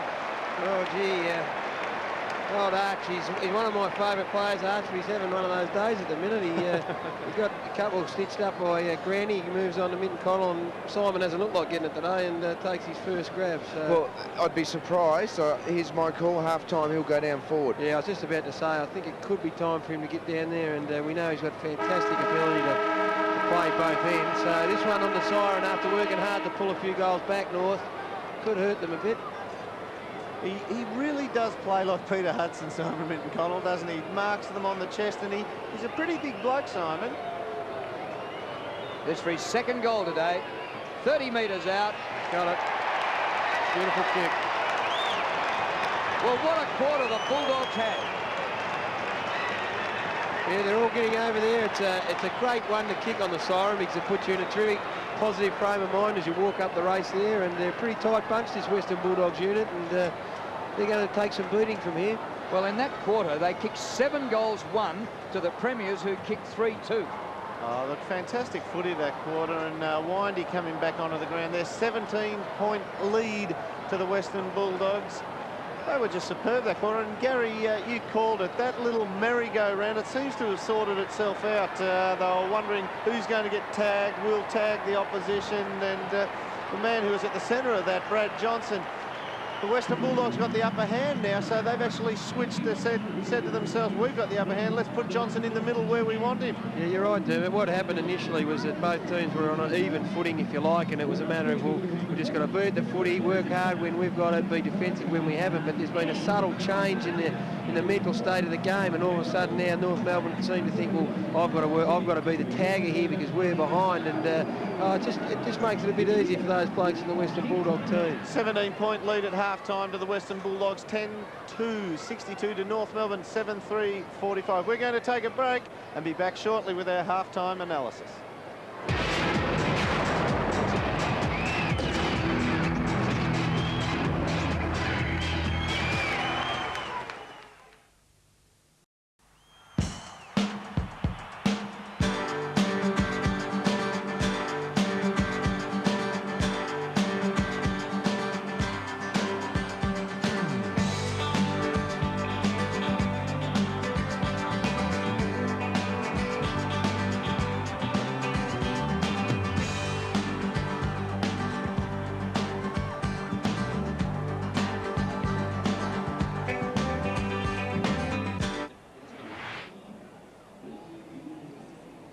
And welcome back to the MCG, where the Western Bulldogs hold a 17-point lead over North Melbourne. 10-2, 62 to North Melbourne, 7-3, 45. Millington for North Melbourne is the major goal kicker in the game with 3. McKernan, the other multiple goal kicker in the North Melbourne side.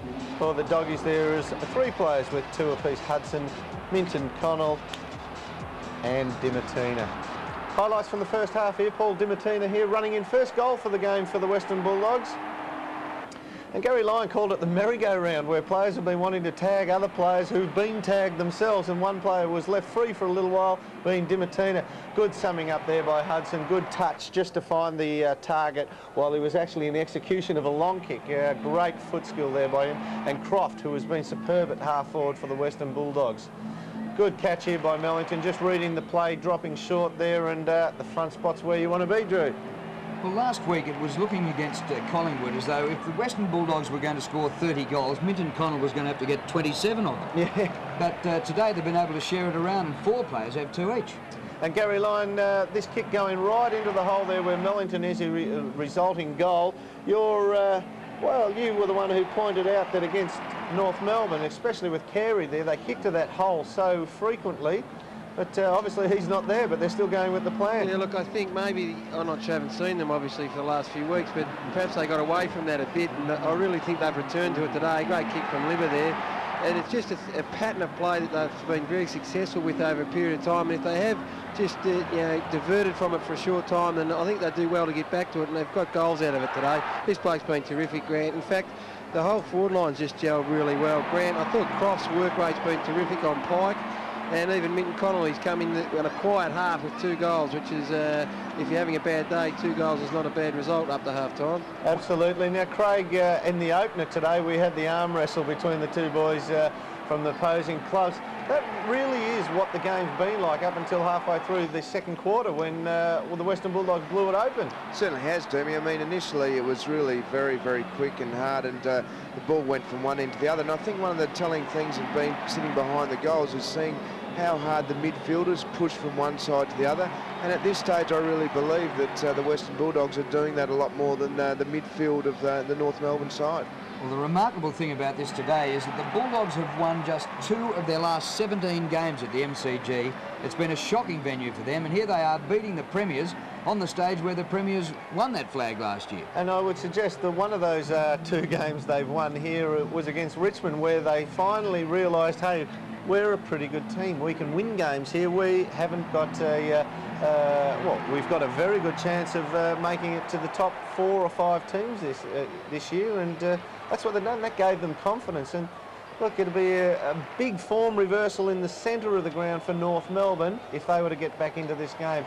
Big Johnny Longmire there, a steadying goal there, fantastic kick off the boot there. Leading possession getters at half-time for the Western Bulldogs, Scotty West, superb again, 14, 64% efficiency. Hudson on the half-forward line, 13, Croft, 13, Wirra, 13, and Ellis and Romero. Ellis very good at half-back once again.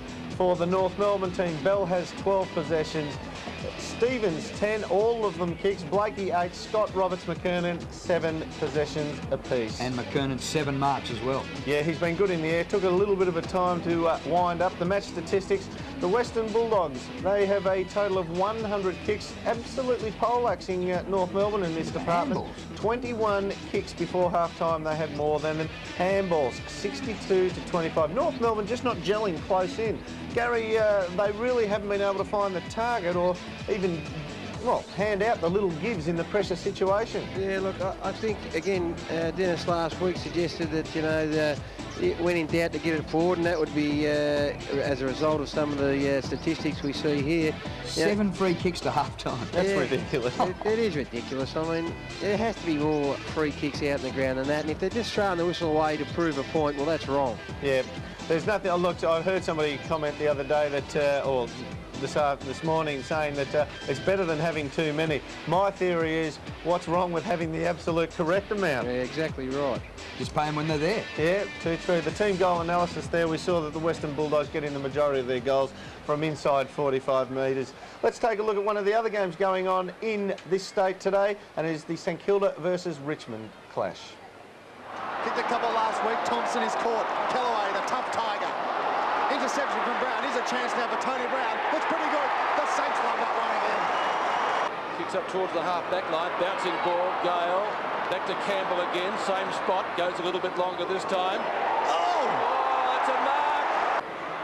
Got the leading Charles. Met heavily by Young. Charles is hurt as Nichols picks up on the run from 45. The Tigers second. He needs to get it up to the forward line quickly, which he does. Bullis fumbles. Winmar, Mr. Magic, what can he come up with here? Twists and turns, kicks it goal, kicks a beauty! Excellent pass, but under pressure was Burke. Now Charles trying to fend off the Campbell, running to the pocket around the corner. Oh, forward! It looks pretty good. He's very happy with that one. Want whom to score, to be grammatically correct. Now at the back we've got Heatley. Heatley runs into goal, and he has kicked his second for the corner. One of St Kilda's better players. Now Burke gets the opportunity if he can get a good bounce. Shanahan bearing down on him. Burke, good use of the footy. Fine catch. Still about 25 metres out. He's got his third. Kicks out in front of goal. Opportunity for Heatley. Good hand pass to Joel Smith. Smith runs in at goal. He's going to bend it around, and he has bent it around. That's a great goal. Gale wins the tap. Takes it back into the corridor for Naish on the left boot. He has all on his own. Benny Holland, open goal. Another one for the Tigers. Fantastic contest in progress out there. We'll give you the scores in a second, but first let's take a look at some of the highlights from the Brisbane-Geelong game. Ashcroft, he goes to half forward, and a fine mark is taken by Dion Scott. Now he'll look down towards that potent forward line. Lynch lopes, he shoots, he bends it back for a beautiful goal. Billy Brownless to Pickering, quick snap, He's kicked it. So the catch with numbers, Scholl has been good in this term, back to Houlihan, poor hand pass to Voss, but under pressure. All of a sudden, Brisbane's starting to make mistakes. Sanderson comes away from the half-back line. It's all set up. Tremendous play. Here's Colbert going for goal number 3, and he's rammed it home. Off he goes to Simpson, and Simpson plays on. Belts the ball down inside 50. The high flyer was Hargraves, punched away by Dick Foss. Back of the pack, Colbert's booted 3. Long raking hand pass. Here comes Ronnie Burns. Great start for the Cats.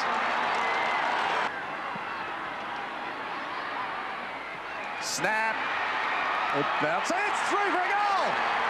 It kicked it. Stoneham. So Barry Stoneham. Thrown to the ground was Voss by Riccardi. Kilpatrick. Kicks the ball towards the half-forward line. Backing back, he's got it. Is McKinnon. He's off and running. Runs into the open goal. McKinnon's caught. Great tackle. Kicked off the ground by Ronnie Burns. Kicked it. It's a goal. He's kicked 5. Loose ball comes out. Bradshaw, quick snap. Across the face of goal. Voss got the fingertips to it. Closing quickly was Lynch. Takes him to ground. Voss on hands and knees to McRae. Left foot. Great snap. Oh, no. He's kicked it. Final scores from the Gabba. Brisbane 19-12, 126. And Geelong's winning run 15-8-98. You know, we were looking at the form guide earlier on. Yep. And on top of the ladder were Geelong and Collingwood. Yep. And they both lost. So I don't know whether form counts more than home ground advantage. The old adage, every time you win, it brings you closer to a loss. The half-time progressive score from Waverley. St Kilda 7-6-48. Trail Richmond on fire in the second quarter, 10-7-67. That looks like a ripper contest out there. Yeah, it'd be a beauty, because the Tigers were sensational here against the Eagles last Monday night. After losing 3 in a row and looking as though it was nearly all over and trouble for Wolsey, they've really come back. Haven't they turned it on? But it looks like a fantastic contest out there for the second half coming up. Looking forward to the week coming up. Footy feedback with Tim Lane, myself, Rowan Connolly and Gary Lyons, 7:30 Monday night. And live and exclusive, Hawthorn versus Collingwood next week, next Saturday at 1:45. Gee, you work hard. Oh, I'm always out there. I'm out there, mate. Let's take a break and we'll be back shortly after that with the start of the second half between North Melbourne and the Western Bulldogs.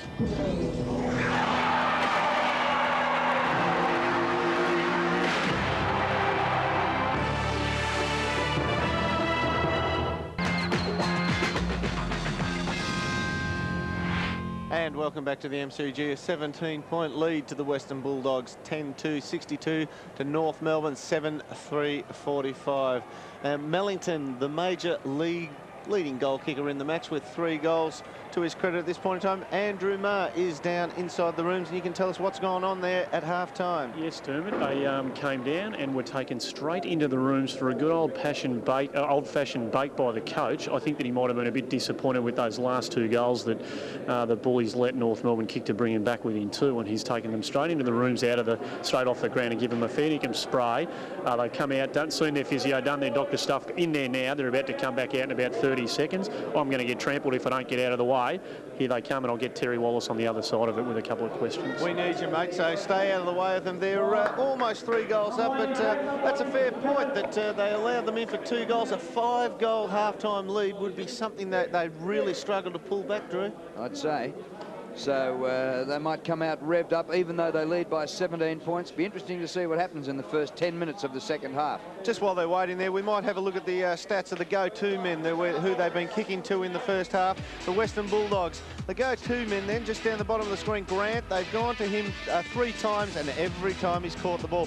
Minton Connell, 9 times they've gone to him. Basically 30% return there. Most of those times they went to him in the first quarter. Croft, 3 for a return of 100%. Sensational. We'll just quickly cross down to Andrew. Has Terry Wallace with him. Thanks, Dermot. Disappointed with those last couple of goals that they kicked just before half-time, North? Yeah, very much so. We had a couple of our guys with the ball in the forward area that didn't finish off, either didn't find the right target or just missed goal opportunities. Plus just a few turnovers that really cost us badly. I thought last week, that was the thing that cost us a match last week, and we just couldn't fall back into that again. And just quickly, the instructions that you give to your guys guys when they get caught in those 3-on-3 multi sort of tagging, merry-go-round type situations. What do you instruct your players to do when they're in that situation? Yeah, I suppose it's fairly ugly stuff, but you know, a side that's as disciplined as North Melbourne, you just can't give them the initiative. And you know, early on the game, we just wanted to sort of set the standards that we weren't going to allow them to you know, really fill the rein in that sort of regard. So it's worked out pretty well. The matchups now. Good luck for the second half, Thanks, Terry. Andrew. Thanks for your time. Back to you, Dermot. Thanks, Andrew, and also very key word there, the initiative, just keeping it away from North Melbourne. 5 goals is huge compared to 3 goals. Let's have a look at North Melbourne's go-to men, and we see Mellington 4 times for a 75% gather return, Scholl 3 times, 67%, and McKernan 6 times. Now we stipulate that that is times they are inside the 50 metres there. So 13, whereas the Western Bulldogs have gone to their go-to men on 16 occasions. Let's look at the game out of the centre. The Western Bulldogs, 18 contests, well, 18 contests all up. Success rate of 44% as opposed to North Melbourne's 51. But I suppose the key of it is that the Western Bulldogs have rebounded so well out of the back line. The individuals, Liberatore's got it out once, Romero 3 times, and West once for the North Melbourne Roos. Rockbell and Stevens 2 times each. Romero, the man there that I was surprised on many occasions when everybody was covered in the centre. Wind actually really targeted out and aimed for Romero. So in the bounce downs, Romero's the man that Wind goes to on most occasions. There he is on screen there. I thought that was significant, Drew. He actually tried to pick out Romero in the heavy traffic of a centre bounce. He actually goes to him while he's got West in there, who just seems to get the ball at will. And it's interesting how much they still seem to go to Minton Connell. Maybe not as much as last week, but he is their go-to man. Yeah, now, we talk about coaches making changes at halftime, but the umpires have made a change. We saw Darren Goldspink turn an ankle in the first half, and he has been replaced by Andrew Malcolm, the emergency central umpire. And he's about to bounce the ball in the middle. Number 43, Andrew Malcolm. Let's hope he's as good an umpire as Koutafidis is as a player, his number counterpart. Archer's come forward as we expected up against Danny Southern. Good call, that one. McKernan virtually uncontested and gets it back after the hand pass. The whistle's gone. Yeah, free kick on the play there. I think that might have been for too high. I actually missed it. Mickey Martin's taken off, taking Grant down the field towards forward line. The thing with Mick there is that Grant is a better athlete, and Mick doesn't want to get caught out. If it rebounds, he could be very damaging, and Mick running forward isn't that damaging by foot. And Grant's now just hanging off him, so he's not too worried about it. Came back to the middle to Robert Scott, now King. And they've all pressed forward. There's only 2 players in half of the ground. Oh, that's a gutsy mark. Well done, Ron Smith. To Grant. Here's Chris Grant, way back behind, half back for the Bulldogs. And yet in the first half, he kicked 2 goals, both in the second quarter. They're working it around, still on defensive 50. Bulldogs lead by 17 points going into the second half. If Dimatina was to run the middle of the ground here, he would have been away, but smothered off the boot. Johnson has to be good. We'll see Arch come into the screen then. He's looking just to pick somebody off from the contest. They're just, well, Gary, what would you say? Reduce the opposition number by 1? Yeah, he's got that look about him at the minute. He's going to try and make something happen. And I tell you what, that'd be a nice contest, those two going hard at it. Right. Might be worth isolating a camera on those two. Absolutely. Here's Paul Dimatina, number 28. With him, Allison. Brett Allison, no, just about a throw. Good flick, that one. Liberatore to kill it. On his own is Dimatina, who's peeled off again. Might have run a bit further, but he delivers well to Hudson, who marks inside the 50. Now, Hutto will probably look for a pass here, but he'll kick from about 50, push 51 metres. He'll look for a pass and then kick it. That's exactly what I was about to go. And he'll look for the pass here, but he will be kicking from probably 51 metres. And you just about back him on form. When his tail's up, he can give him a ride. All Hudson. He has kicked it well, but just offline. It was interesting then. Hudson was starting behind Stuart Anderson, and just Anderson didn't know where he was. He went backwards and then forward and couldn't catch him. It was a beautiful kick too. Setting up a zone. Yeah. See, the Bulldogs exposing it very deep and wide as well. They're guarding the corridor. They're letting North run out wide. 2 North players up. It might fall for the Bulldogs. Johnson wrestles it away from Chandler, but Pike for the Kangaroos. Into Anthony Stevens. They need a huge half a footy from Anthony Stevens. They've got to start winning the ball totally out through the centre of the ground. Scholl from Bell's kick. Punch from behind to Rock. Rock up high. Ellis gets back to Mark. He's very good at that, Ellis. It's one of his strengths. He peels off his man and takes the mark as the third flyer. And he could get caught out, but at the moment he's doing it very well. It's the defensive Royce Hart mark. Exactly right. Here's Brad Johnson on centre wing. Been an excellent player for the Bulldogs this year. Grant's on the lead. And the kick in that direction. 50-metre penalty. Well, we heard the whistles up here even, and Blakey wouldn't step back from it. Tell you what, if he stops it there, the umpire, where he's on screen now. I was against Archer. Archer ran through there. That is the most lenient 50 I've seen for quite some time. He's given him 35. Well, Archer's been bluing ever since Ellis took the mark back at half-back. He reckons he should have got a free kick. He went on and on and on with it, with the umpire, even to the extent of running over the mark. I reckon Johnson will try and set play this one, drop it on the edge of the square. Similar to the first quarter. Grant, yes! Yep, it was always going to happen. Oh, he hasn't paid it, the umpire. What? They haven't paid it, Derby. Roberts gets it out of there. Wasn't that a mark? Well, I think you'll find the replay certainly was. The thing that amazed me then was Roberts standing sort of halfway between, not getting either or either. He could have been in that gap.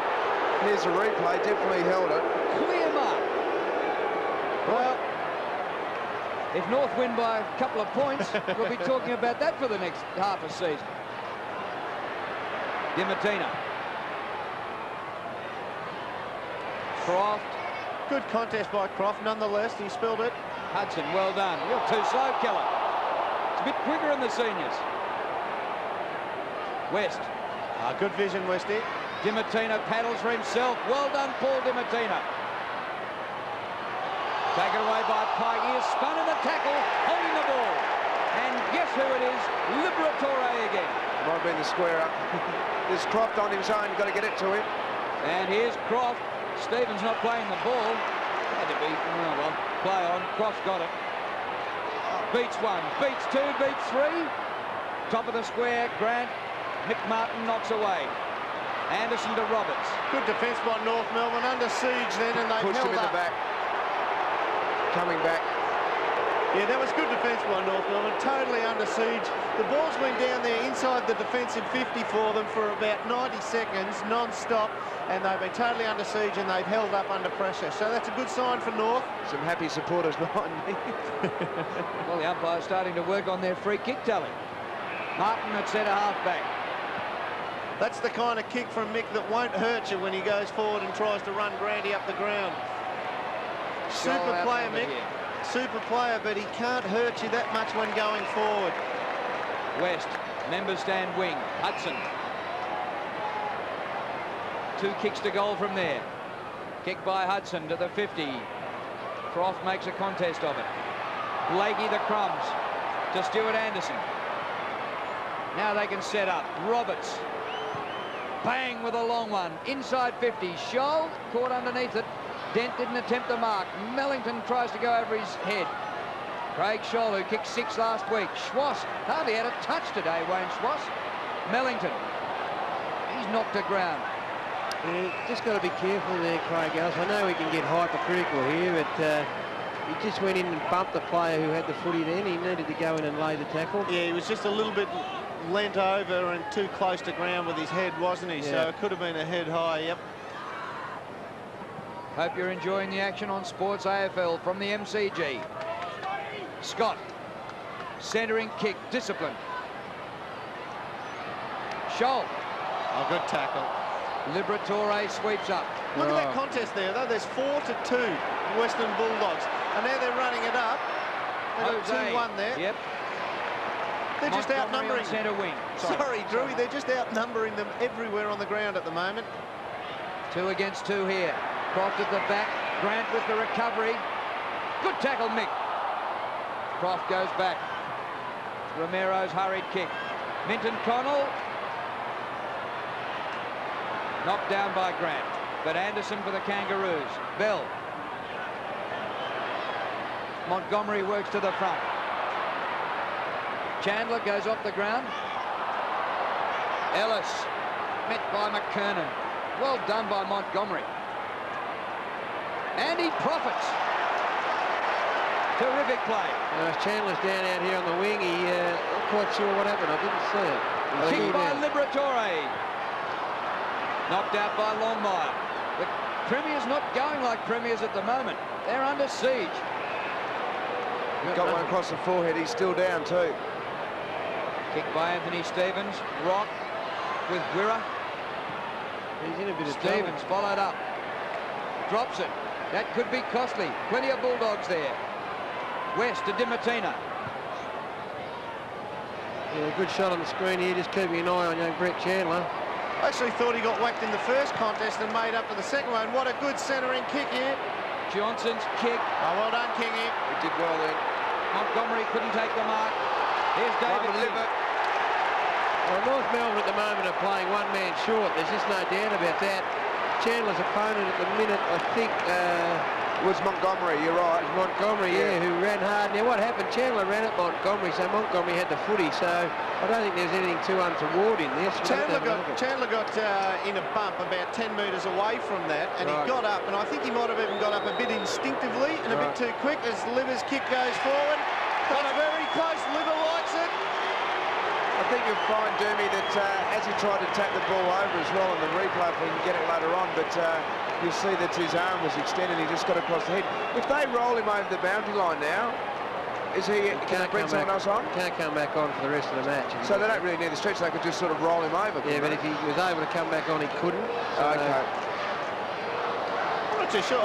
I've lost the train of thought on that one again, Gary. If they put him on the stretcher, can they go straight up the race with him? But that means he's not allowed back on for 20 minutes. No, I don't think he can. Oh, on a stretcher, I think you might be right. Otherwise, he has to come through the interchange gate. Here we go. Furious.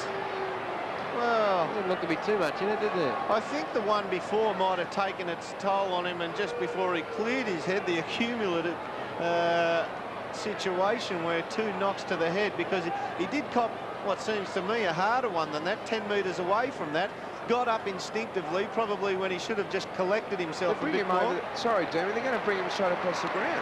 Yeah, well, their rooms are over here, Craig. That's probably why they don't want the Footscray rooms down the other side. No, we've got in North Melbourne. Oh, sorry, yeah, I'm struggling now. I'm getting all excited. It might even be an arm injury, do you think, or no, he's got he's thrown the hands up in the air before he's hit the deck. So, look, I hate this sort of situation, but I can't really see in that contact right there that boy would get that injured. I would say he's probably copped it in the one before, and it's just totaled up on him, or holding his jaw. Yeah, you'd hope the boy's not seriously hurt in something we haven't. Our angle didn't quite pick up. I don't know how we can't pick it up. We've got more cameras here than at a presidential election. You just wonder how this will affect the Bulldogs. Like, they are dead set on a roll at the moment. The momentum is definitely with them. Livers just kicked the goal to pump them up, and all of a sudden he just had to take a bit of time. You can see here how the Western Bulldogs have scored their run. So they've split it up. They've got 5 on the run and 6 from set shots, whereas North Melbourne here, 7 set shots. So would that suggest perhaps they're not running through the lines as hard as the Western Bulldogs? Well, I had to check the record and make sure that Wayne Schwass was actually on the ground. I thought he's been called back into the team to lead them out, but he's not out there. And I had to double check that he's out there, because he's really been unsighted. He's in the centre at the moment. Yeah, he's just gone into the middle 4 to try and get into the action. And North need him. This is Anthony Stevens. King, good hands. 11.5-minute mark of the third quarter, and Schwass has only had 3 handballs. He really needs to lift for such a brilliant player. Twice best and fairest, which is no mean feat when you're competing against the likes of Wayne Carey. Kellett to West. Ramiro is running super hard here. And West again. Round the corner, a bit of a hopeful one. Made it hard for Smith. Oh, down goes Johnson, and King hit him pretty hard. The Bulldogs not happy with David King. Free kick to Johnson. Oh, gee. Well. A bit indiscriminate, would we say? Well, it's good to see that Kicking Danger is back in town. And while Johnson lines up, we might get an injury report from Andrew Marr. Yeah, thanks, Dermot. Dr. Harry Unglich said that it was just a heavy knock and he was almost concussed.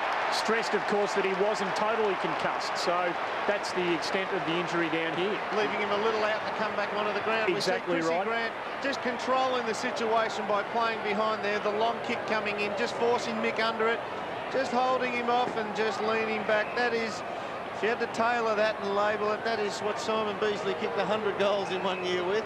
And it's certainly done the second time today, and it's doing it extremely well. His body strength, you have to have extremely strong body strength to hold the man from coming back too hard. Mick's gone back 5 metres off the mark.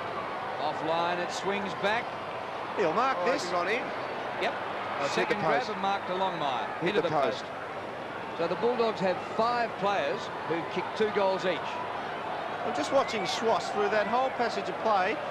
Until Johnson kicked that ball forward, he spent all his time down the corridor, unopposed to anyone, not manning up with anyone. So mentally, he's just off the boil as well. We watch behind as the kick in. Just got a Croft, almost got a hand to it. This is Robert Scott. He works towards the half-forward position.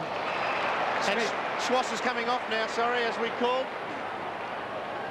Off the ground kickless, Wayne Schwass, the acting skipper today. And Brent Harvey coming on for his second run of the day.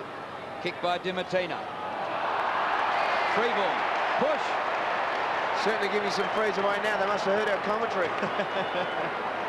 Well, just 7 to half-time. Well, he made sure that the umpy saw it, Montgomery. I don't think it was... Wasn't much in it. Absolutely good lead. And the mark taken by Hudson. It was a great lead. He just came through some traffic there, and he's a confidence player, this bloke, isn't he, Dermy? Once he gets the first couple, which we saw in the first quarter, the last time they played Richmond here, which we covered that game as well, and he did the same thing, and he gets going and away he goes. There's no doubt about that. I mean, you look back at Paul Hudson, people think of him as an in-and-out player. Hawthorn won the premiership in '91, and he was probably in their best 6 players for the year. Kick from 40 is a goal. Almost, Ned, you go out of your way to try and get the ball to him inside 50, even if it means giving one of those 10-metre kicks away, because he's such a great finisher. Well, they've got some good options, haven't they, really, now? The Doggies have got Grant, Croft, Hutto, Minton Connell, they've got multiple goal kickers in all of them. Well, he's playing on, is it Freeborn now he's got? Yeah, I think it is Freeborn at the moment, or it might have moved Anderson onto him. Yeah, Anderson's gone onto him now. I just think he probably just had a little bit too much nous for Freeborn when he had him there. Interesting, in the Bulldogs forward line, they're all up the centre corridor. Nobody standing the flanks for that centre bounce. Rock's hand pass. Gee, North need a goal. They probably need the next 3 in a row to really give themselves a chance. They trail by 31 points at the moment. Allison, it's thrown out. Free kick to the Bulldogs. Well, the free kicks, there were 7 to half-time, and we've had 6 more in 15 minutes. Who's ever going to know what's going on out there? Kick to half-forward, 1-on-1. Don't know if that was a good option. Yeah, Libber, shortest man on the ground. Scott gets it away from him. Good contest, Werra.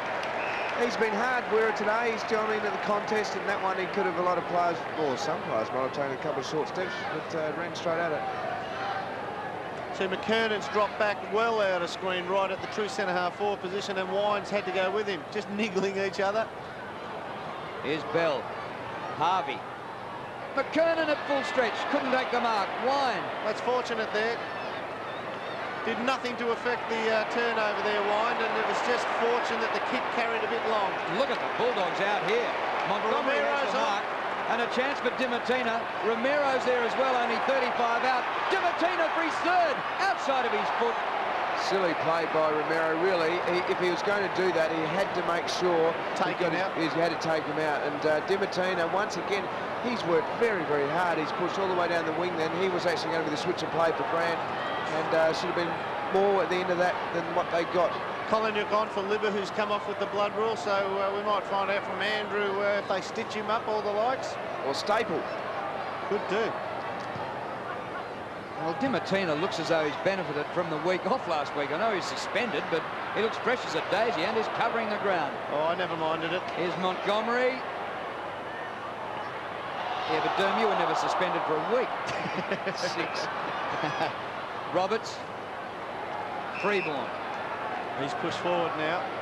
North Melbourne, the premiers, have not scored, not a solitary point in this quarter in 17 and a half minutes. Anderson. Sir works to the front and then doubles back for it. And a shepherd off the ball by Wind, and down went Mellington. Good, just a good solid bump. Mellington's all right. He got up pretty quick. You see there, though, Gary, as this ball runs over, Mellington lay prostrate on the ground there, face down actually, and just flat there for about 5 seconds. It's almost like, and I hate to say this of a young kid, it's almost like a loser's limp situation. Look, just lays there, and he didn't even go to the contest. I mean, they're down north, and there's a few blokes that dropped their head, and I'm sure Dennis Pagan would agree with me. They're not giving 100%. Looking for the easy excuse at the moment, a few of the boys. Here's Bell. Now, Dimartina's done things at both ends of the ground. Here he is at halfback. Well, he's had Schwass taken off the ground, Dimartina. He had Schwass in this early part of the quarter, and he's just been terrific. He benefited from not having anyone early, but he's done it all today. This bloke's had a go, a red-hot go for North all day. King, he's been good. Plenty of Port Melbourne and David King. Yeah, just question a little bit of his... Oh, hang on. Give Dimmer a rap, and what's he done there? God, I can't work out what he's thinking. He must have thought he was a Footscray player, surely. Yeah, you just question some of Kingy's decision-making when hanging onto the ball there. Have a look at this. What was he thinking of? He's actually picked Sholey as on the wrong team. Yeah, he has. He's covered his back. Craig Scholl for North's first score of this quarter. He hasn't looked like missing Charlie today, and well, when things run against you, they run against you. He's just pulled that one to the far side. Collingwood coming back off the ground, and Liver going, returning to it. Well, last week Scholl kicked 6 goals. Today he's got 1 goal, 2. And here we see Rowan Smith, the designated kicker-router, a bit like Nathan Buckley, I guess. He is a beautiful kick of the footy. And you see Grant's actually an option, and Mickey Martin's hanging back, not going with him. Nigel Kellett still in the back pocket. Well, go to Windy. Margin is 30 points, 76 to 46. Bulldogs in front. Isn't that amazing? Then Grant took all the flow of play away with him, and Wind was just left there by himself. Oh, good. Oh, Well Ellis. done, Rock. Kellett eventually. Smith.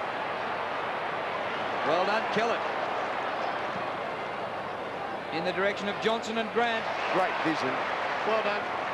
Minton Connell on the lead. 1 out with his opponent, Longmire. Well done, Horse. Down to Freeborn. Minton Connell chasing right back to the wing. Freeborn. Oh, that's just a great chase by Simon Minton Connell. That'll win you games, that sort of stuff. Wind off, and Darcy back on for Western Bulldogs. Here's Pike to Bell. Now those little handball gives, that's what North Melbourne haven't been doing today. They've got to do more of that, just to work the ball into a situation where they can kick from a balanced note and kick it forward well. Oh, good stretch by Archer. He's never out of the contest, is he, Gary? No, well, he's one that won't drop his head, Jim, that's for sure. He'll just keep having a dip, and, you know, he needs to get 1 or 2 on the board here just to give the boys a bit of hope. I tell you what he does do in these situations, not only does he lift, he gets nasty, and a few of the boys in the opposition would just have that little peripheral vision going a bit wider now. It's been 2-2 to 1 point in this quarter. Archer, 51 metres out. Will it get there? No, not quite. Oh, Ellis with strength. That was just an arm wrestle, and he won it. Danny Southern. Well, how he didn't pay that, the umpire, I do not know. Roberts. Bad kick. And what a mark in the pack, or a rover. Freeborn, kicked 3 in the grand final. Back to Bell. Concedes ground. Little Rock, Arkansas. Yeah, this is again to the far side.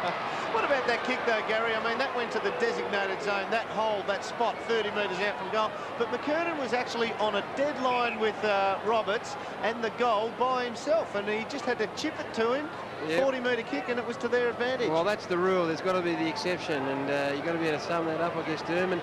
Look, I wouldn't suggest they're not trying North, but they're just a little bit flustered at the minute. Yep. Oh, what a kick. 55. Oh, Liver. That's a throw. Good take, good tackle. Yeah, lucky to get out of it after Liver dropped the mark. West unmarked Darcy on the cricket pitch. To full forward, Minton Connell. Montgomery in support. Good shepherd. got to turn it back in. Great work. Hudson. Well done. He just hasn't got the leg speed by the looks of it, Anderson. He's run down hard, Hudson, and taken another mark, that's 57 marks for this to the Western Bulldogs and 39 to North Melbourne. So he kicks this one straight from the last spot, very similar to the last spot he kicked that in a bit of trouble, North. The Shepherd marks Western Bulldogs 18 this quarter, so they're really going out of their way to help their teammates.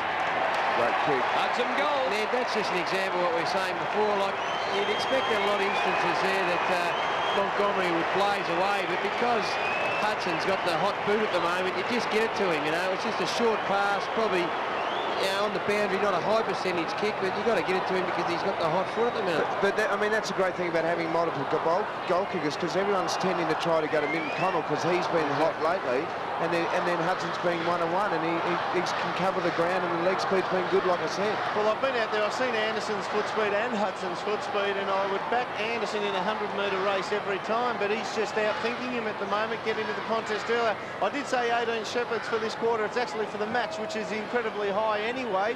They're just willing to get over and help their teammates out, the Bulldogs. McKernan gets it out of the middle. Here's Dimatina. Smith. Dimatina. There's and another Grant. Shepherd. Oh, Grant went through. Just missed drop us as well. Dimatina's kick inside the 50. Bulldogs playing all over North at the moment. King grabbed when he didn't have it. No free kick again. We get a boundary throw in. Well, and David incredible. King says, well, that's a free kick even in the VFA. That's incredible, that. The Western Bulldogs supporters here are being a bit silly because there's definitely a free kick in that. Well, they've got better. They've played 9 frees this quarter compared to 7 in the first half, but interesting. Martin to Harvey. Centre wing rock. Well done, Darcy. Well, where's all the height and all the runners that North Melbourne had to win the grand final last year? I know they're missing Carey. We'll be talking a one-man team after this, perhaps. Hudson, a good hand pass. Romero on the 50. Well played, Collingham, just back on. Out in front of Minton Connell. Oh, that's an excellent lead, Ned. Did you see that lead turn? Yeah. He went to the pocket and then just thought about it, knew that was going to come back inside. Again, any young kid out there, watch this, he's just gone to where there's space. He just took him into the traffic and then veered away from it and went straight down the spine of the ground. And you see Horse coming into screen there. That's because he went to the kicker where Minton Connell set off first and veered out, and the Horse just took a full second to react on that, and that was enough for Simon, even with his limited pace, to make a real break on Johnny Longmire, who is abnormally quick. This Reese third. Great kick. I tell you what, the kicking from both sides for goal has just been sensational, hasn't it? 13 for the Western Bulldogs have kicked now, and a couple of those that only just missed. North have kicked 7-5, and it's just been a credit to them today. Gary, Glenn Archer coming off, so not a happy day for him at all. Kirsner going on. Guys, I wouldn't mind finding out the statistics in terms of team possessions, because I just think the Bulldogs are just having so much of the footy at the moment. We might try and get that up on the screen in a second. It's 4 goals. Look at that, 145 kicks and 92 handballs. So roughly 230 odd. Oh, look at that. 230 odd to 150 North Melbourne. They are just slaughtering them in terms of possession. And it's not just the little sideway gives either. And Paul Dimatina, I wouldn't mind having a look at his stats at the moment either. He is just getting the footy. He's killing them. Here's Hudson again. He'll want it back, Hutto, believe me. He'll get it back. Here he is on the 50. Short pass, Croft. Well done, Pike. Hudson, then you saw the Shepherd, he didn't just got brushed aside. He's got to make sure he gets his body in between it. Darcy doing pretty well on Corey McKernan here. And Wirra rode the bump. Hudson from behind. Anthony Stevens. Look at the Bulldogs in their desperation. That was little Liver. Anderson goes for the boundary line. Well, I just have got Paul Dimatina's stats. He's had 13 kicks, 5 marks, 4 handballs. He's kicked 2 goals, so he's having a good day, but he's not on his own. They've just probably got the best 14 players or so on the ground at the minute. I've got to take my hat off to the North Melbourne backline. They've had 14 kicked against them, twice as many as North Melbourne have kicked, but they've been under siege. You got a feel for them down there, Ned. They're having a real go. It's just spending all the time in their zone. Well, we've sort of said Mickey Martin hasn't got the agility that perhaps Granny's got, but he hasn't done a bad job in the last quarter or so. And Pikey's been good. He saw just then. I mean, I suppose Minton Connell's been a bit damaging horse on him now. That's King's been all right. King's been good. He's been probably one of the best players. Approaching the 28-minute mark. In this quarter, the Bulldogs have kicked 4-2 to 2 points. Well done, Mickey. The Premiers are goalless for the term. See, they're just in there having a go, but just the midfield of North Melbourne is allowing the turnover and the forward disposal of the Western Bulldogs to come very freely. There's something going on here now. They've got to be careful here. Talking of possession winners, Paul Hudson 21 possessions from the half-forward flank before three-quarter time. Oh, wouldn't you love that? It's a good stat. Margin 41 points in favour of the Bulldogs. Grant wins. Harvey for the Kangaroos. He'll be playing as if there's no tomorrow. Well, there's no more third quarter.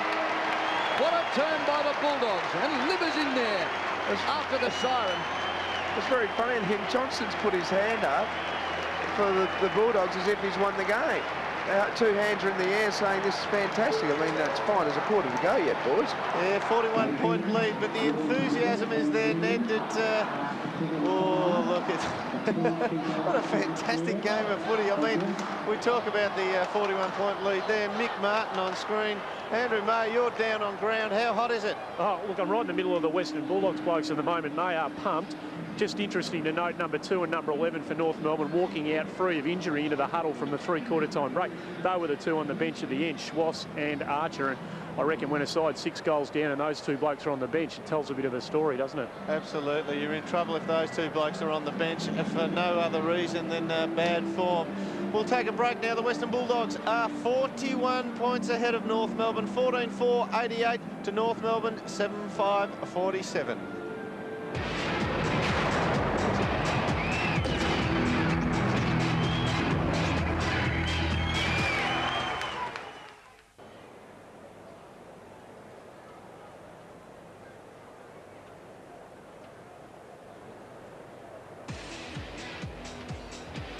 And welcome back to Sports AFL. Big coverage of the Western Bulldogs taking on North Melbourne. Three-quarter time scores. Western Bulldogs 14-4, 88 to North Melbourne 7-5, 47. Let's cross down now to Andrew Maher, who has Dean Laidley with him. Thanks very much, Dermot. And that's not a pretty scoreline from your side's point of view.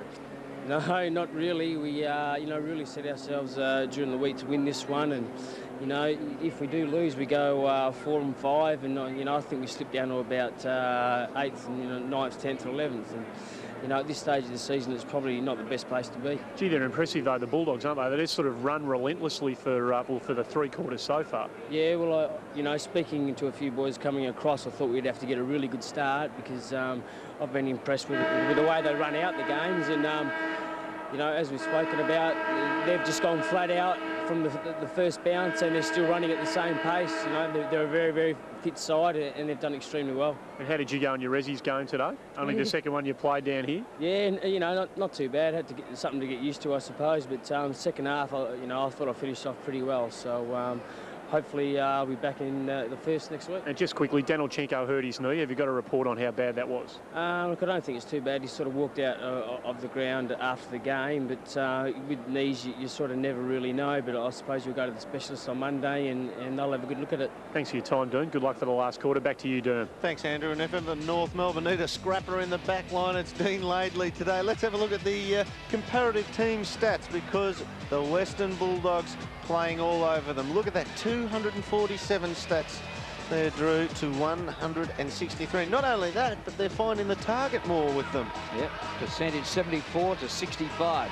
54 more handballs and 30 more kicks. Now, during that third quarter there was this kick by Brad Johnson. Now, Chris Grant went up here and seemingly just took it. Now, I don't know what you have to do more than that to take a mark. Look at this angle.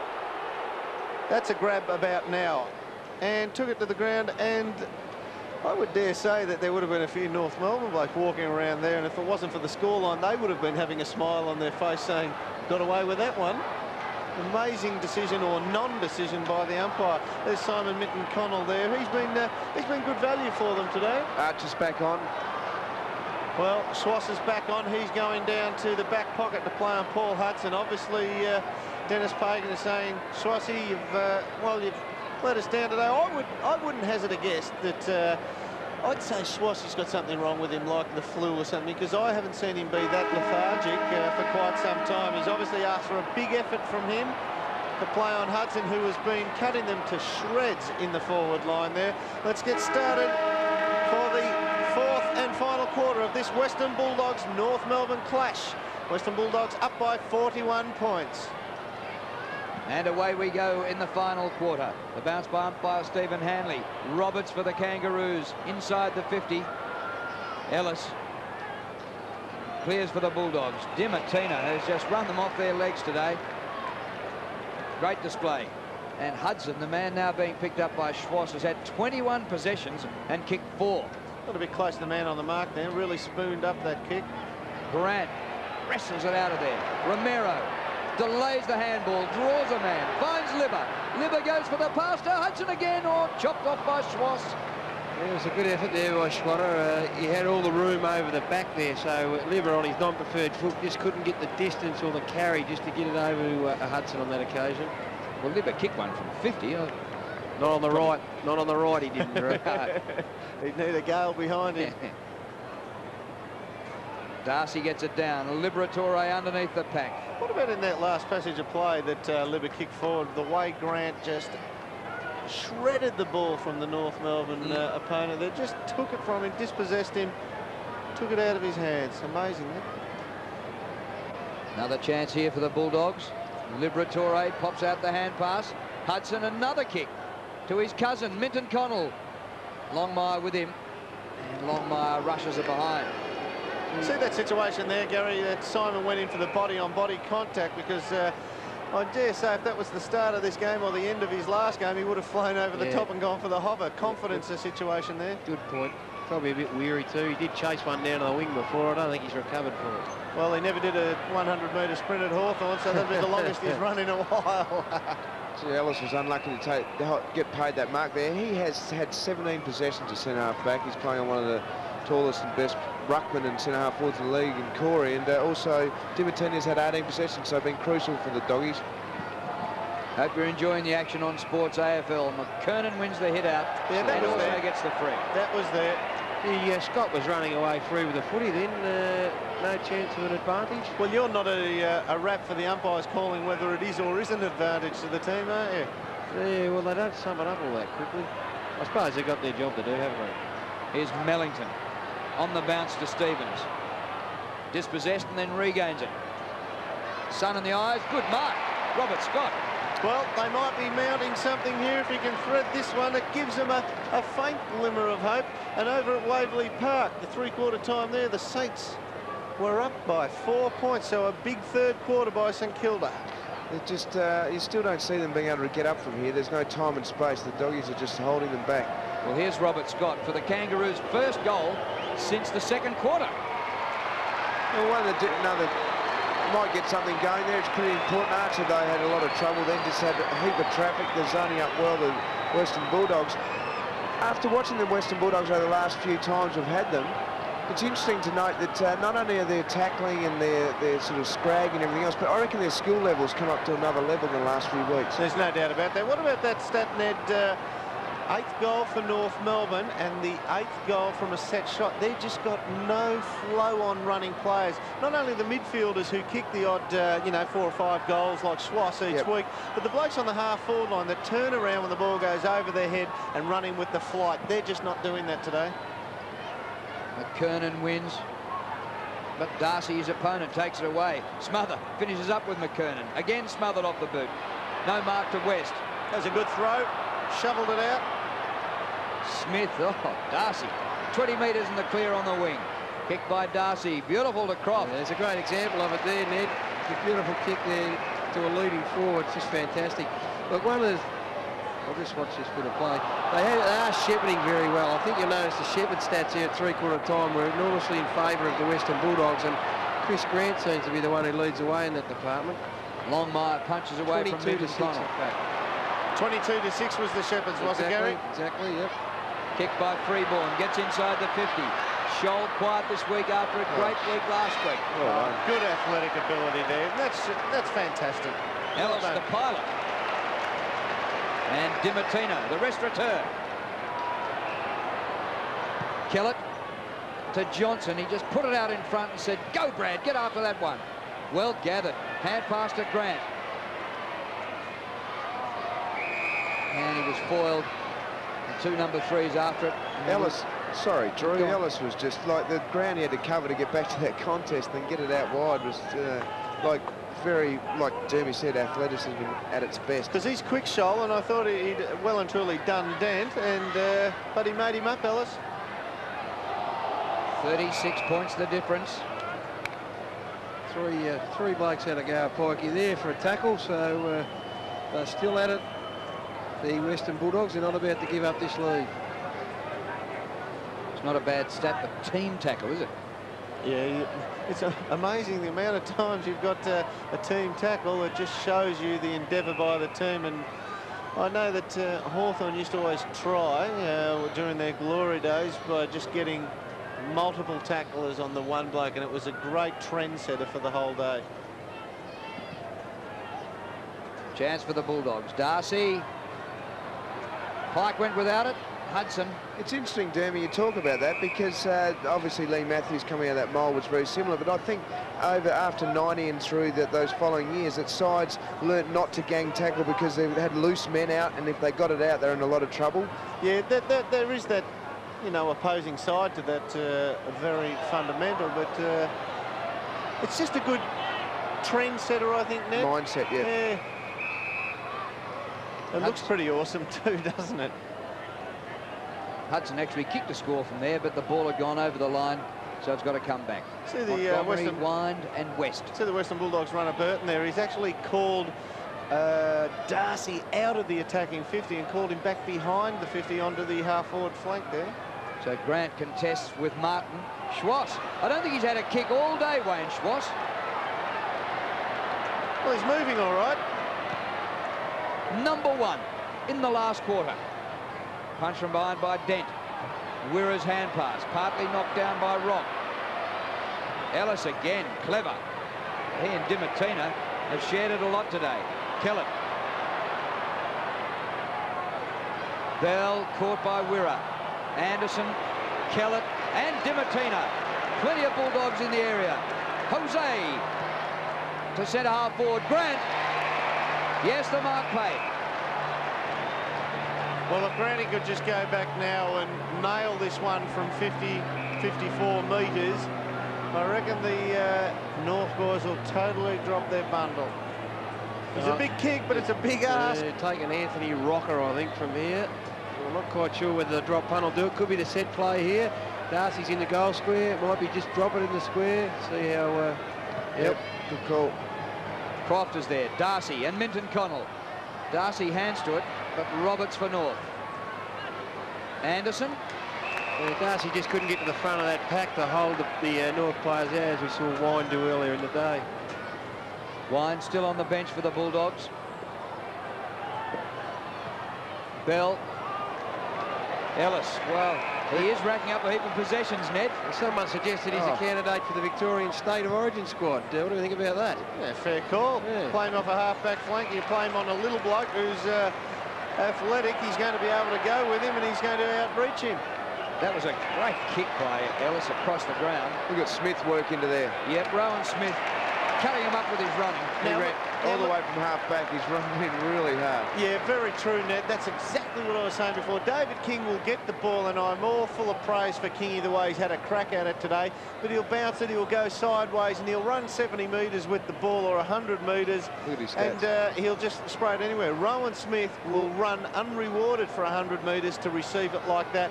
Hence, the Western Bulldogs shot on goal. Well, his quarter-by-quarter stats, he's been great all day, and he's got a goal to add to those now.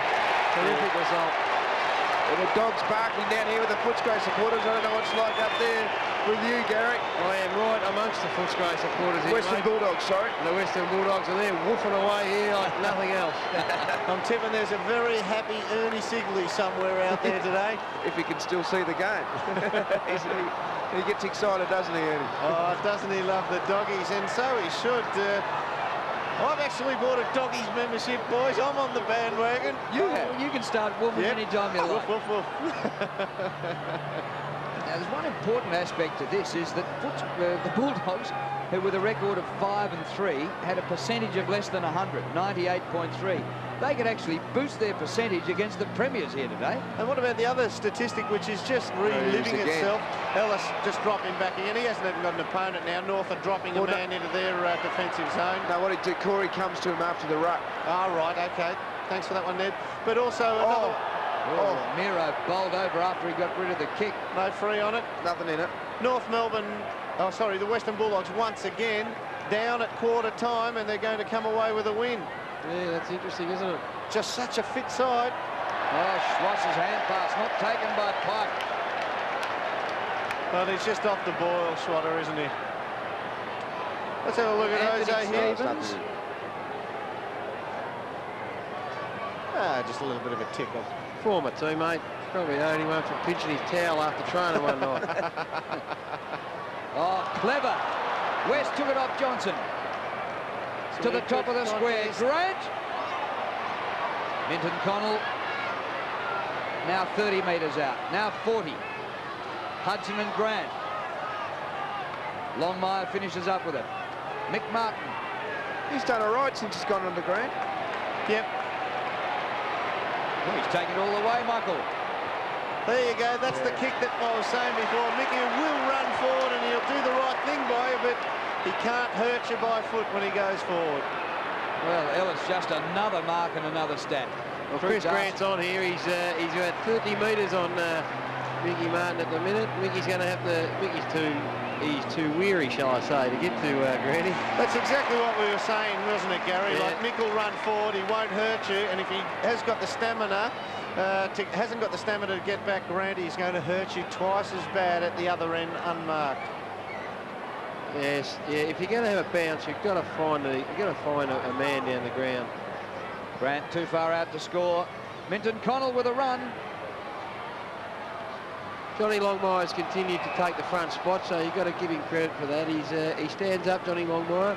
Look, a rating out of 10, Gary, you've seen them for this last quarter. The North Melbourne defence, and Craig, you had them the quarter before. You've got to give them like 8 out of 10 for their endeavour and their effort. They've been excellent. They've just been under siege. Official attendance too, 29,000, so we're close, Gary. Oh, yeah, I can pick it. Martin's kick. McKernan just behind centre wing. Gee, but Ellis has done brilliantly back. Archer, who was benched. It's got to go to Roberts. Shifted from defence to attack. Good call, Nick. The fridge has it 2 metres out. Which, I mean, Roberts is dangerous when I reckon North Melbourne are playing well and he can push down and do this, but how often he tries to do this just a little bit too early and he gets into, and there's his quarter-by-quarter stats, and he gets caught out, and his man will get a lot of it and a lot of damaging balls because it's been rebounded. Yeah, he's just in this situation like a day like today, he needs to play like a key position player, doesn't he, Roberts? Yeah. They're under pressure, you've got to stand up in the spot you've been picked, not as a floating player. Exactly right. And that's way off to the right. It just went through. Well, I mean, I guess at times like this, Mark Roberts thanks the Lord that he's been able to play a lot of footy with Wayne Carey. That's taking nothing away from Mark. That's just the fact that Carey's able to assume a lot of the attention. And, when Neitz is playing for us, it's the same situation for me. Yep. Smith, mighty kick for Grant. Smart clever there. Just clever, wasn't it? I wonder why teams don't kick in more often like that, rather than these 20-metre short ones. And Gary, you're a little bit harsh on yourself there. No, he wasn't. Oh, Montgomery to Dimatina. He's kicked 2 like this before. This for number 3. Oh, disappointing. Well, almost, and this is not racially intended at all. It's the foreign legion out there for the Western Bulldogs. Dimatina, Romero, Liberatore. They've just been Collingwood. They've been terrific. What about the stats on the handballs, guys? 109 handballs to 49. This is amazing, isn't it? More than double. Well, I think prior to today, North might have thought, well, we're down our best player, we can come back from here. But I reckon at the end of this game, they might start to realise, gee, we can't win the flag this year. There's Roberts to centre-half forward. Wirra, good mark. Stewie Anderson coming off and Allison going back on. He's got a few worries, Stewie Anderson. I reckon he's seriously down on pace from last year. Smith working in about a centimetre. There's one of those examples of the shepherd there. The shepherd from Collingwood took 2 North Melbourne players to ground there and allowed Smith to run. Darcy to Kellett. Montgomery almost. Sandwiched between 2 opponents. Still with Montgomery. Minton Connell. Oh, well done, Johnny Longmire.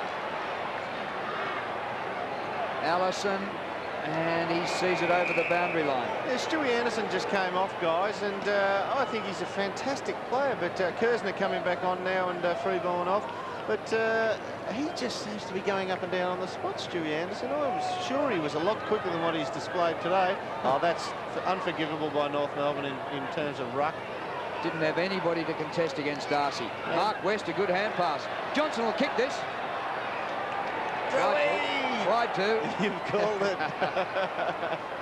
Yeah, that is unforgivable. The umpy's taken a while to collect the ball to throw it back in, and not one North Melbourne player put up his hand. Even the tallest flanker close to the vicinity said, yeah, well, I'll go. So a definite disposal is going to be affected and a pinpoint handball resulting. North's losses this year to Melbourne in round 1, then Essendon, Brisbane, Collingwood, and now the Western Bulldogs. So it's not a firm foundation for successfully defending the flag they won last year. Roberts coming off for North Melbourne and Stewie Anderson coming back on. Let's hope we can find a little bit of confidence in the last few minutes for next week. Mark Roberts was a designated ruckman, I think, for that one then, Derm, so maybe that's a result of that. Right. To the 50.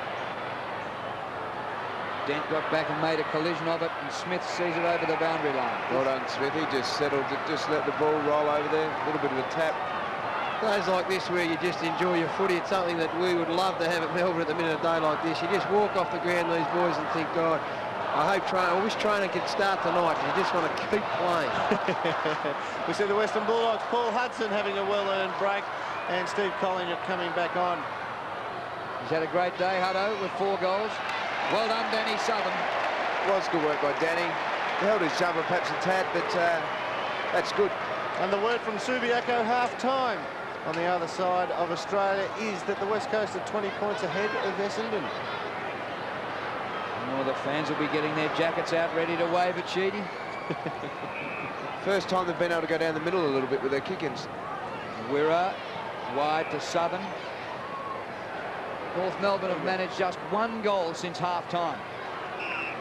He's got Westy on in the middle.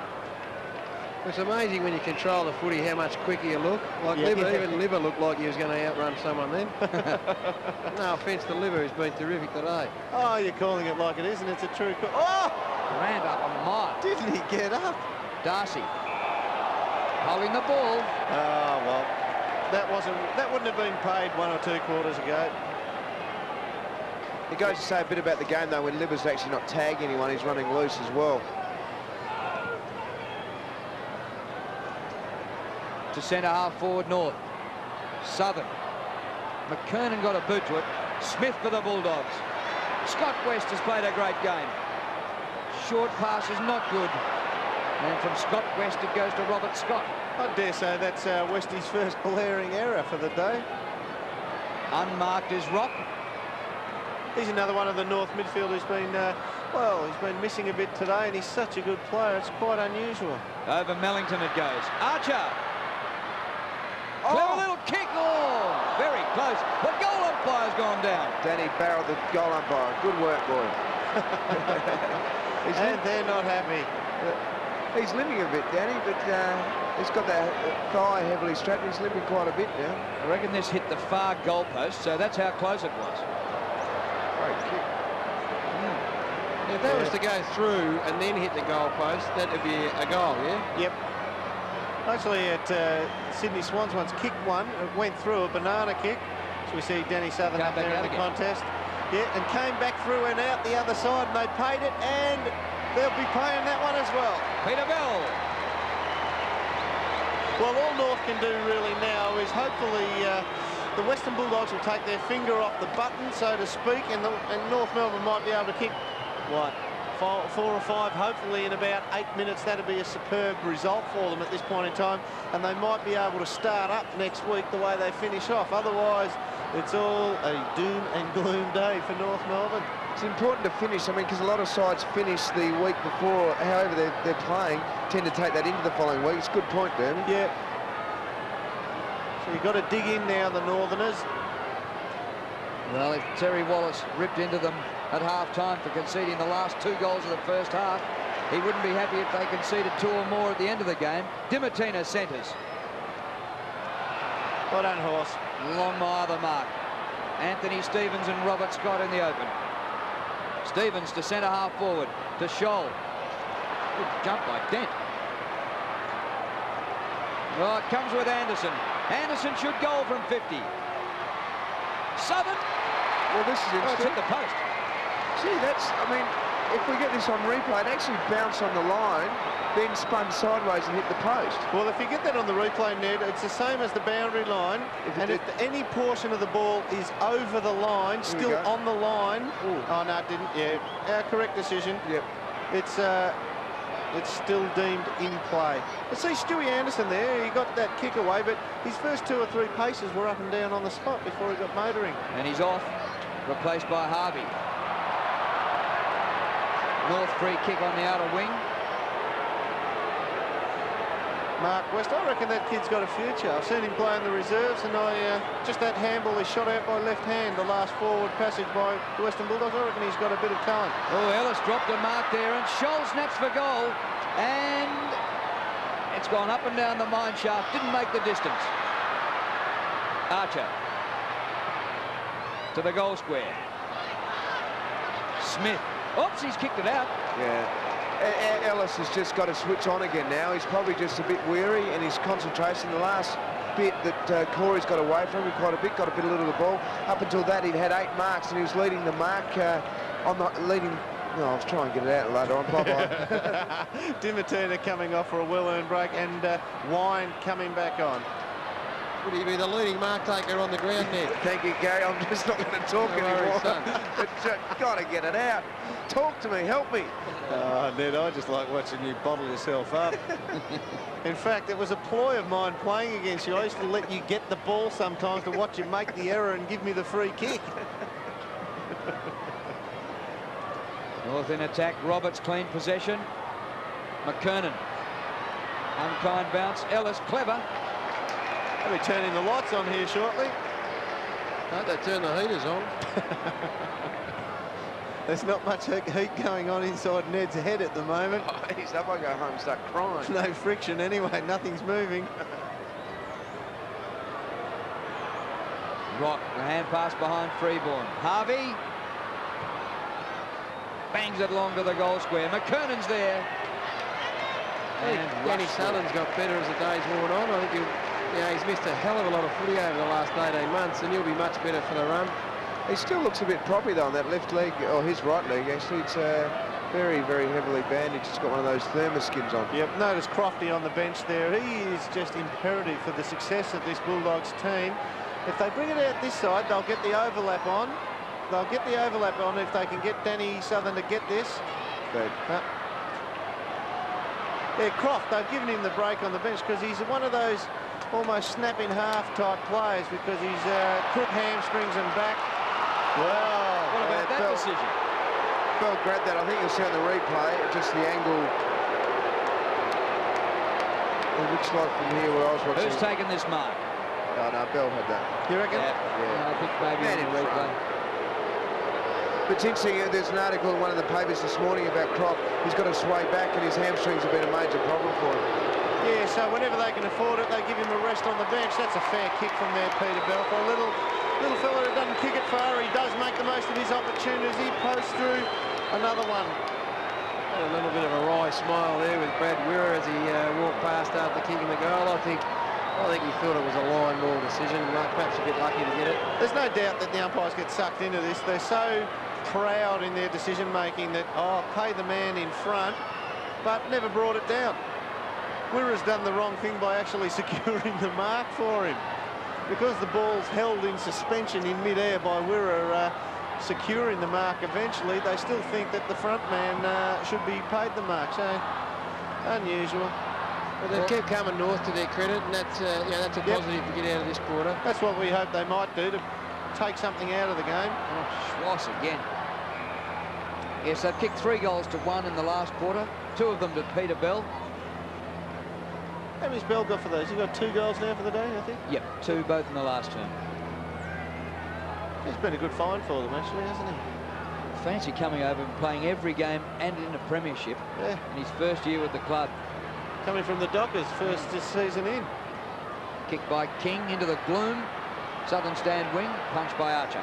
Well, you see that situation there, even Arch having to claw all over the top of Rowan Smith, and normally Arch would just put the big knee in the lesser framed Rowan Smith and come down with the mark. He plays like somebody 6'2", 6'3", Archer, and today he's been a bit worse for wear.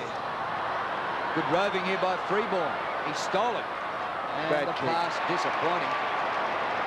Ellis, another mark to Craig Ellis. And another mark to Scott West. Here's Mark West. They're unrelated, Bernie. Funny about that. Unless one's been living in Queensland for some time. Oh, he missed with the hand pass, Minton Connell. Martin. King. Approaching the 26-minute mark. Roberts. Margin 27 points. It did get out to over 40. Here's a go for Bell for his 3rd in the last quarter. No, he's missed it. Good effort, though. He hit that pack hard, so well done, Peter Bell. He's still having a go out there. It's interesting, Corey was pointing for the ball to go back in towards inboard where that area Gary was talking about they tend to kick to, but once again they just didn't get enough height or space away from him to run and jump at it. What about this? I've just watched Anthony Rock run from half back to take up a spot inside the 50-metre zone. So he's run 100 metres to get there. They get their half-backs down, actually involved in the zone as Dimatina comes back on. Western and Bulldogs wind all off. going to one side. Sorry, Dermy, it's a good loading one side, and West's got it. It's a pretty hard situation for young Dimmer here. He's in a bit of a no-winner. Comes off cold off the bench, probably thought he'd finished for the day. Just could retire after having a very good day. Has to come on and play the last 3 or 4 minutes. The best thing that he could do is perhaps not get too close to it. He might tear a hamstring. Absolutely, or do what you do, Gary, in that situation. Just skunk around and look for the easy goal. Shit up here in the grandstand. Oh, West, well played.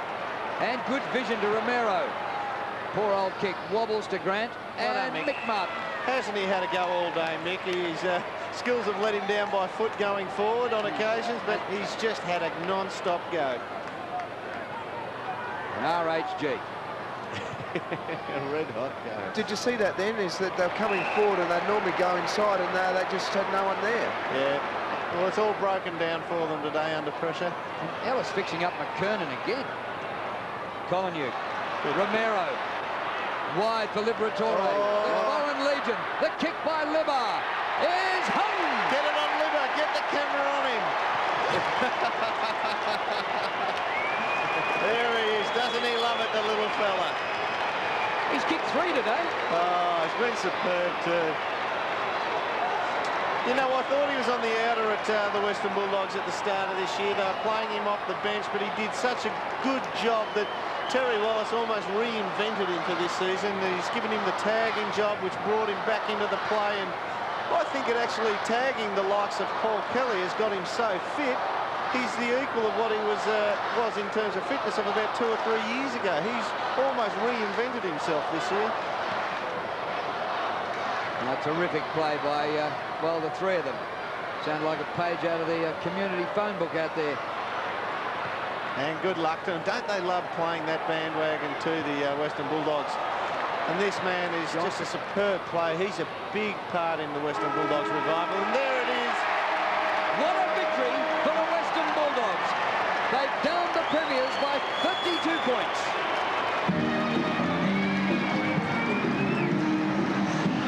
So what watch the men on screen. Jose Romero. There he is with Libba. And you call it the Foreign Legion. It is no disrespect intended, but it is just too true. And it is just wonderful that you can get that. Well, it's the multicultural football background, isn't it? They're just having an absolute dip. No doubt, Derby. I look around the crowd here. I'm right amongst the Western Bulldog crowd, and they are a multicultural community. They're the champions of the Western suburbs. Really, they've been marketed in that way this year, and they've responded fantastically well. And look, I take my hat off to these guys. I've got to admire them. I didn't pick them today. I didn't think they could beat North Melbourne today, but I think they are a lot better side than maybe I've given them credit for, and perhaps the rest of the footy community. That was just a great win today.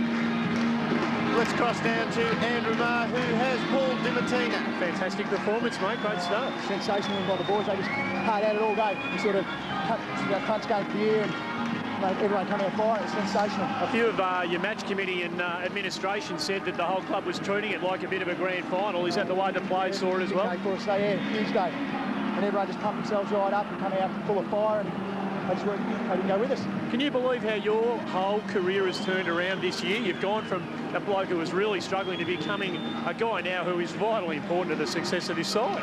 It's just a bit of hard work over the pre-season, a bit of belief in myself as well, and just the boys help me now. If they see me running, they'll hand the ball out to me, so it's working well. And obviously a week off doesn't do you any harm from time to time. Fresh as a daisy, fresh as a daisy. Off you go, Dimmer. Well played. Back to you, Doom. Thanks, Andrew. Currently, after 9 rounds, 6 wins and 3 losses. Who would have picked that at the start of the year there, Drew?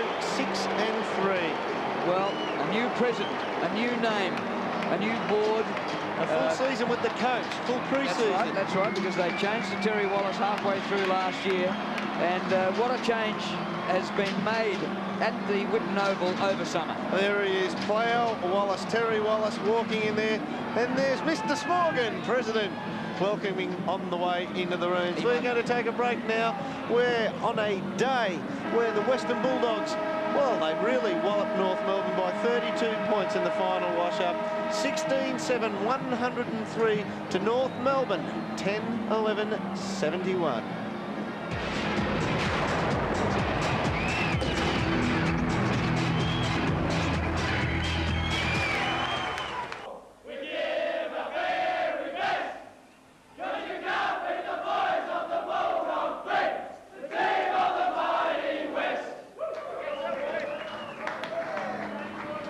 Wonderful scenes there from the Western Bulldogs rooms, where they won by 32 points today against the much more highly fancied North Melbourne, Drew. Yeah, and if they treated that like a grand final today and they've won it, that's their first grand final win since Charlie Sutton's days. Oh, that's a bit cruel. Well, what about the final score there? 16-7, 103 to North Melbourne, 10-11, 71. Major goal kickers for the Western Bulldogs. Paul Hudson had 4, Minton Connell 3, and Libba 3. Oh, we saw, he was in a bit of trouble there, wasn't he? North Melbourne Brett Chandler. Second half highlights coming up on screen now. And that, well, Gary Lyon, you were, he was a bit, well, thoughts were that might turn things around there and give them something to play for. Glenn Archer on screen didn't have a big impact. Well, he had very little impact on the game today. Simon Minton Connell, just a little give here, and the foot pass off over the back. I think Craig Kelly called it, the skill level of this side has increased dramatically, and we know that they've been at it with the footy since last October, so that seems to be paying off at the moment. And they're fit. They've come from behind to win a lot of games. I think that's the 6th win, and I think that is the 5th win from memory where they've come from behind at quarter time. Albeit this time it wasn't, you know, a 4-goal, well, turnaround or so. They were only 1 goal down at quarter time, but still a big win by 32 points. This bloke's been important. He's got his confidence going, and he's actually taking some overhead marks after you've been bagging him for the first part of the year, Dan. Well, Simon's a good mate of mine, and he knows that he doesn't take enough of them like that, but he can catch the ball on the chest. It's he's a smart player, and if he had that string to his bow, he's one of these guys that plays league football almost 95% on nous. and his athletic ability isn't up to what he'd like. You take a big punt like that when you got confidence. That's a 50-metre kick across the ground into the middle of the ground, and it sets up a goal. I mean, when you're struggling and you're down a bit, you just don't do those things. But Gary, that was a lot of the hard running again, like we said in the game. There's a lot of space and a lot of free men there over the other side of the ground. Yeah, and they reward the runners, which gives them the inclination to do it more often too. Well, Smith and Dimartina, they've kicked 3 goals between them, coming right up the ground. So they just ran the legs off their opponents. Also, that last stat that came up there where we saw the Smith goal, and here he is again. He's almost the equal, I think, of ability in terms of running as Johnson, but he kicks it probably an extra 10 metres when he's got it. He just kicks so well going forward. And there's Libba. I know this guy comes out of left field, but with the Victorian State squad to be announced on Tuesday night, there's going to be a few of these Western Bulldogs boys that come under consideration. There's no doubt about that. They have to be. Ellis, no Johnson, West, Smith, is he a Victorian, Smith?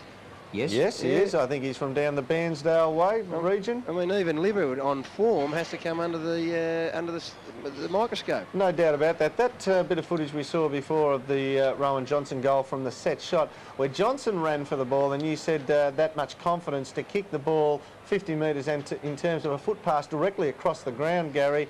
It was the foot speed of Johnson, so much confidence that if you put it out in front, Johnson will run onto it. So you've got a 100-metre sprint there from his position to that spot where he receives the ball. Then you've got an also resulting after that 100-metre sprint from Rowan Johnson. Two of probably the two form running players of the competition. Yeah, exactly right. And you've hit the nail on the head there. Rowan Johnson, there's 2 rolled into 1 there. Did I? Yeah, you gave Rowan Johnson twice. You lost me about 5 minutes ago. Let's call him Rowan Johnson just to cut out mentioning both then as Rowan Smith. Derm, you played a lot of football with the plough, Terry Wallace. Did you always know he'd make a good coach? Well, he always had, a good philosophy on the game, and I think Terry would agree with me that he wasn't the most scientific player or the most gifted in terms of natural talent, so he had to just think about the game in a very basic way, knew what he wanted to do and set to a task, and that's the way he went about it. And consequently, I think he was the first man in league football history to pick up 500 kicks in 1 year. So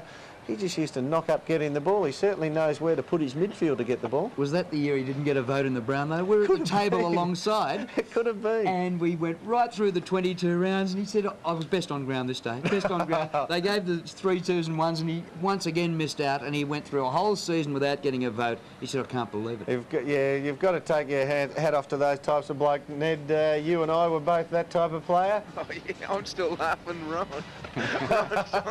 Rowan Smith. Look, Rowan Smith. In fact, we're going to recall him from now on, Rowan Smith. That way we'll cover both of them. Rowan Smith. You got that right. Yeah, I know. All right, let's look at the leading possession getters for the final quarter of the Western Bulldogs. At the end of the game, West, a total of 27, Ellis 25, Romero 25, all pretty high efficiency rates there.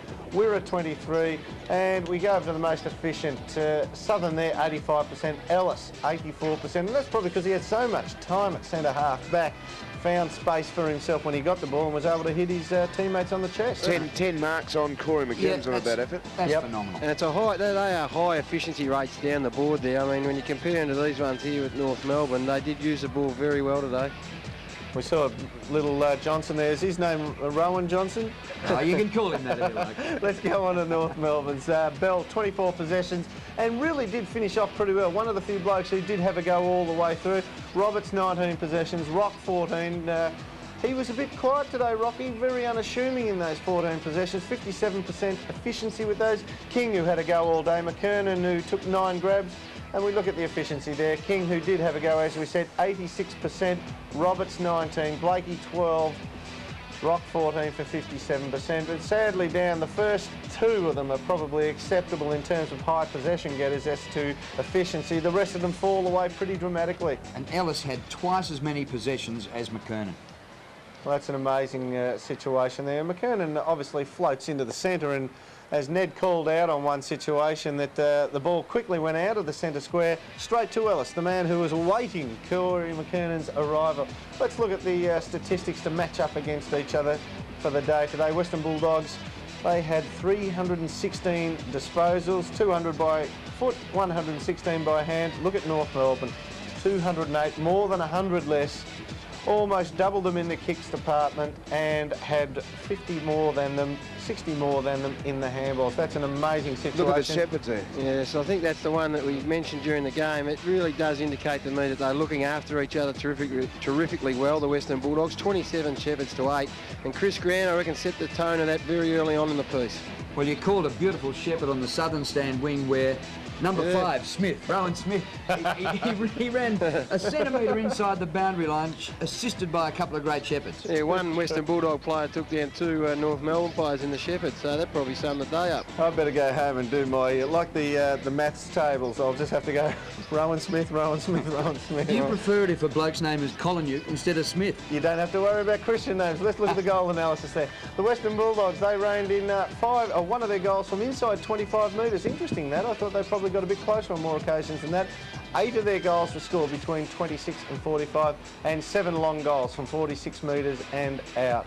Also North Melbourne won at the same statistic inside 25, 3 in the 26 to 45 and the same. They were actually scoring them from outside 46 metres on 6 occasions to the Western Bulldogs 7. That's probably because they just really couldn't find that close in target, close into the goal. So pretty telling statistic there.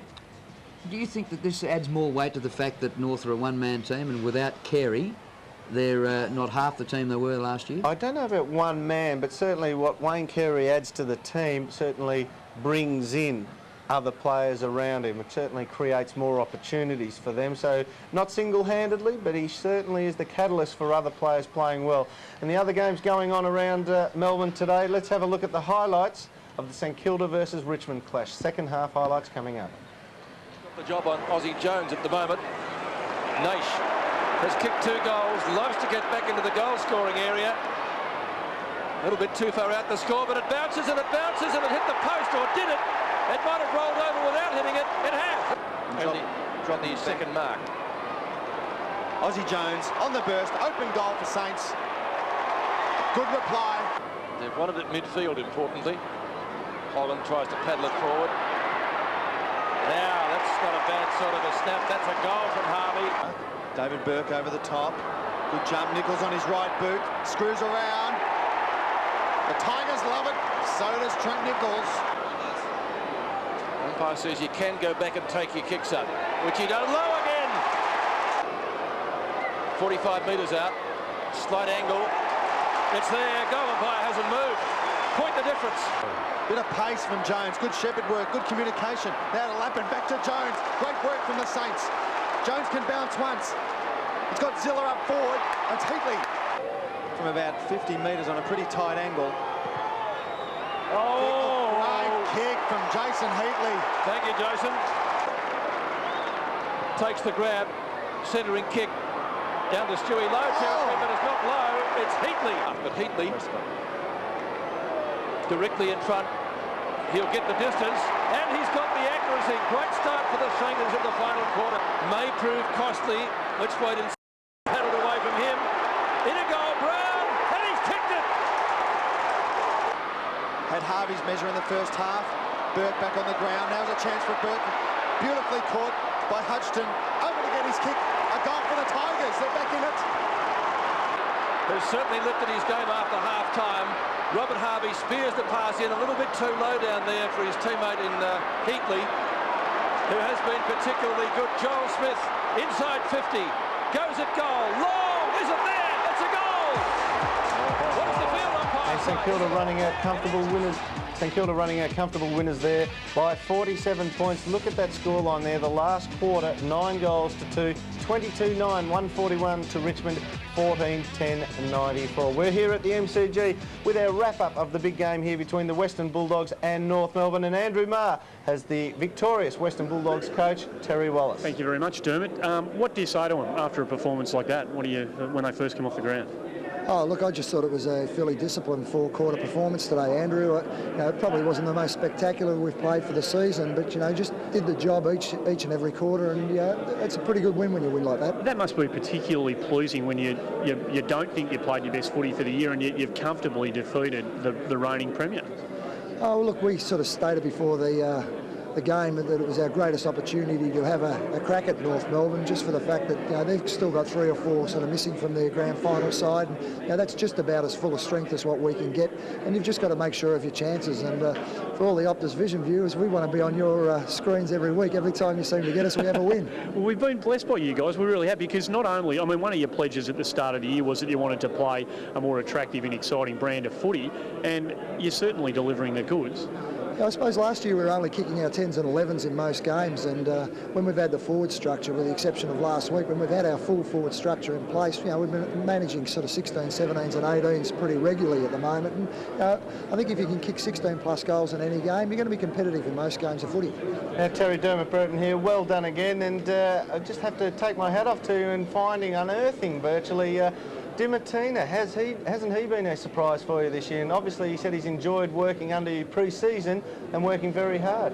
Yeah, Dimmer's been a very good player for us, Dermott, and he's one of those unsung heroes, been around to a lot of clubs, and really has sort of grasped his opportunity this time around. He got a bit of a crack with us early last year and was a little bit undisciplined in the way he went about it a couple of times, and we had a bit of a discussion with him over the summer, and he really has knuckled down enormously, and his work ethic's been terrific, and he's getting the accolades now. Now, Paul Hudson in the forward line, a superb game by him today, 4 goals to his credit. Simon Minton-Connell, who when within range can finish very, very well with a fair bit of polishing himself.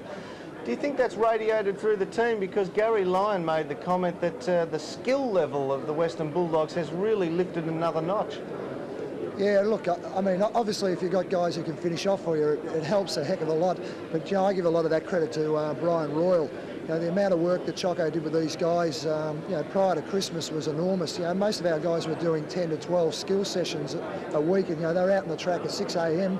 virtually every morning doing skill sessions for 2 and 3 hours. So Choco virtually has pitched a tent down at the Western Oval just to sort of get the boys' levels up, and it's made an enormous difference. Well, whatever he's doing, you better pay him a few more bob, I'd suggest. But also the centre-half back role. Chris Grant last year, obviously the Bulldogs found that the ball was spending a fair bit of time in their defensive zone. Grant was put there, that's where the ball was most of the time, and they were hoping that somebody might stand up. Grant's been released to the forward line now because of the good form of Craig Ellis, and he shows no signs of taking a backward step. Been fantastic, Dermot. Look, honestly, I think Craig Ellis has been our most consistent player for the season, and the state squad could go no further than him to give him a real push-up. And look, I just think a guy like that, who is an improving player, every time he steps out on the oval, he seems to be getting better. And that's what state footy's about, is developing those guys who can play in those sort of positions for the next 6 and 8 years. Terry, Drew Morford here. Your second win at the MCG this year. This is where you've got to win finals. Was there any reason why you went so long not being able to win here? It's actually our third win, Drew. I'll take her up on that one. So I'm pleased to be wrong about it. Yeah, no, it's... Look, I suppose we changed our style of footy a little bit, wanted to get a little bit more speed into the midfield. I think over the last couple of seasons we've had set-type players in the midfield that have probably been a little bit slow in the legs, and that's made a little bit of difference. So what we try to do is just get a few quicker players, get a little bit more skill into the side so that the delivery going forward's a little bit better. And I think, once again, as I said to Andrew before, if you can kick 16 goals on any given day, that makes a difference. And you'll be competitive on any ground, and especially on this ground where the ball comes in quickly from the centre, gives you a real chance. So you'll have no fears when you get into the finals and have to play here? Oh, certainly not. As I mentioned, we've got 3 out of 4 wins here now, so the ground's been pretty kind to us so far this season. Now, Terry, just quickly, the boy who plays for the Western Bulldogs, number 17, Nathan... You have to refresh Nathan Brown. Yes. Yeah, how could I'm having trouble with my surnames today. He's no good on the Smiths and Brown. Nathan Brown, how far is he off? Because he was an exceptional talent earlier in the year, and I think he would have been pretty damaging himself out there today in form. Yeah, terrific young kid. I suppose from our point of view, he just had a bit to learn. We have no doubts about his ability when he's got the ball. It was just his capabilities of his, stopping his opponent and doing it as a two-way scenario. So we pushed him back to the reserves just to teach him a little bit in that area, but I wouldn't think it would be long before we'd see him again. Now, Terry, congratulations, another fantastic performance. Look, I'm just wondering, you did start early back in October with the footies, and you've obviously been working very hard, and we've all been impressed with the fitness of the side.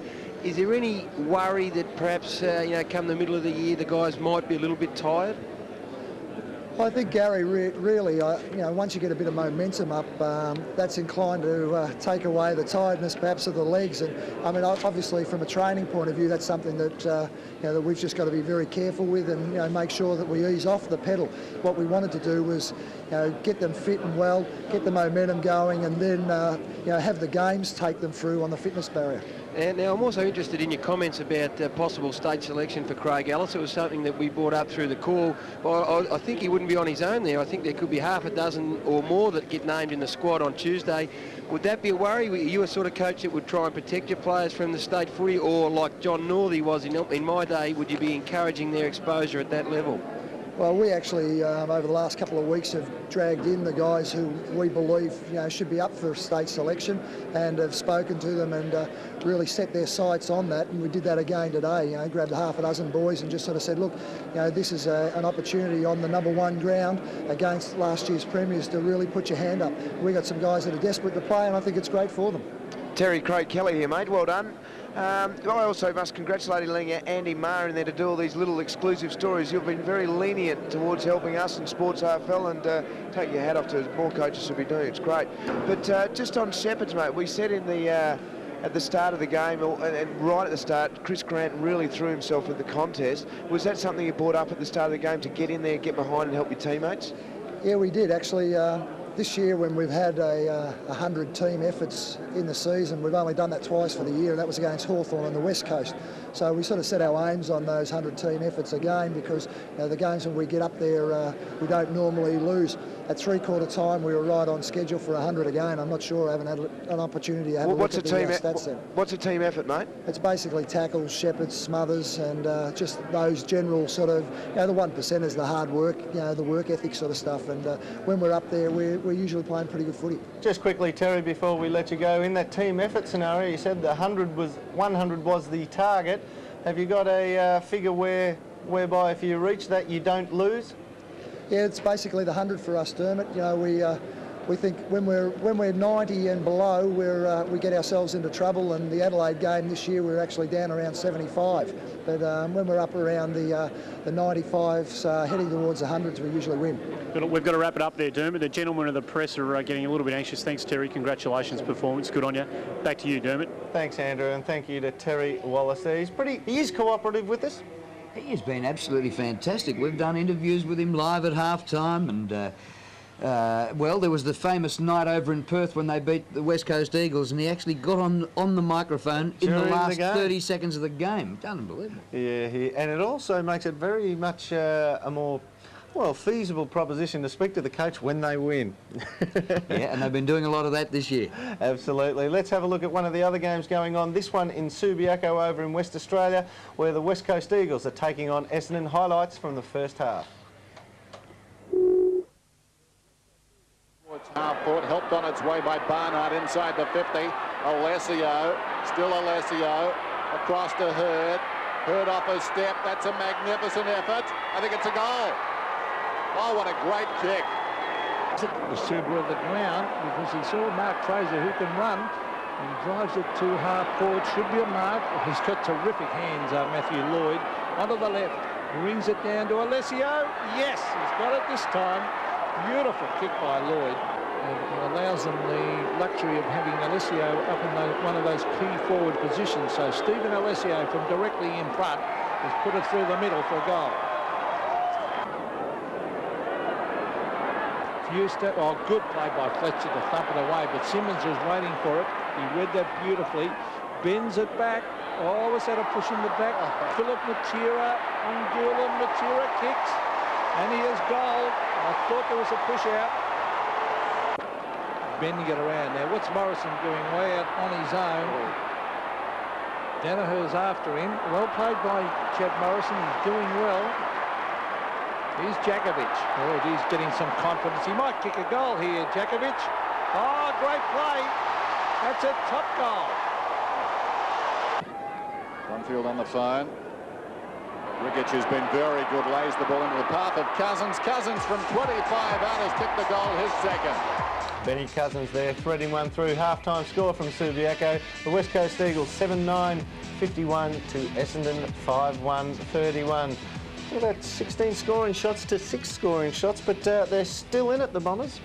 And I keep saying the Bombers are still a threat for the flag, and they're just getting further and further behind. They'll need to get a few players back then. They'll need to win this one, otherwise they'll slip right back into the rut of it all.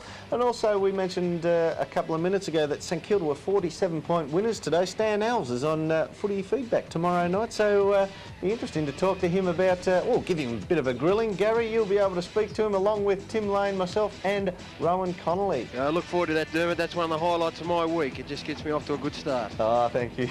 We better let you do that maybe on a Friday night before you run out with Melbourne. What, next year? The year after? Also coming forward in the week ahead, Footy Focus with Peter Donegan, Ron Barassi, Ian Collins and Mark Harvey. Thursday nights at 6:30 p.m. And Ned, we couldn't let you slip away without giving you a plug here, my good man. Where are you this week? We're at Essendon with the beautiful Nicole Stevenson. I look good next to her. You don't look good next to anything, Ned. Thursday, 8 o'clock, and live and exclusive next week. A great game to be had there. Hawthorn versus Collingwood. Both teams have lost this weekend, but look, the Hawks are showing great fighting spirit. Collingwood showing a fair bit of class. Not last night, but just a bit of a slip up there, so we'll be crossing 145 next weekend to see that one. I can't believe the Hawks have only won 3 out of 9. They've gone a lot better than that this year. Yeah, they've lost, I think, 4 of their last 5, so things have fallen over for them, and they're still awaiting the return of Shane Crawford, hampered by the loss of Jason Dunstall, so a monumentous blow to them, but look, they're hanging in there. But what about the Western Bulldogs today? Another 32-point win. Yeah, and Brad Smith and Rowan Johnson, absolutely sensational. Don't start on me. Is Ned still out there? Oh, just laughing. You love it when I make it blue like that, don't you? Oh, because it's so much fun. I've got to get out of here because all the police are coming at me with their little green outfits on the ground, so I'm off. Well, Ned, you go out there with them in their little green outfits or whatever they are, because you're more accustomed to going with people in the blue bus. Oh, please. Good luck, Ned. Thanks for joining us again today. At the other end of the ground, Gary Lyon. Good luck. Are you a chance to play this coming week? Well, if I am, I won't be able to. I'll have to rush from the Sports AFL coverage straight to our game here on Saturday night. So I'll just have to have the fitness test early in the week. But to you, Dermot Morford and Drew Brereton, thanks very much for your support today. Our pleasure. Drew, thanks again for a great call and a fantastic game of footy today. Just to wrap it up, Western Bulldogs 16-7, 103, defeated North Melbourne by 10-11-71. We'll see you next week. These are our heroes. This is the song we sing. From Boston to Canada, watching her on the wing. This is devotion, and this is loyalty. These are our heroes, we can all dream to be. It's simple, and it's right. I want my football every night. Nothing beats it, that's what I say. I want my football every day. I want my football 24 hours a day. I want my football. I want my heroes.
in the middle.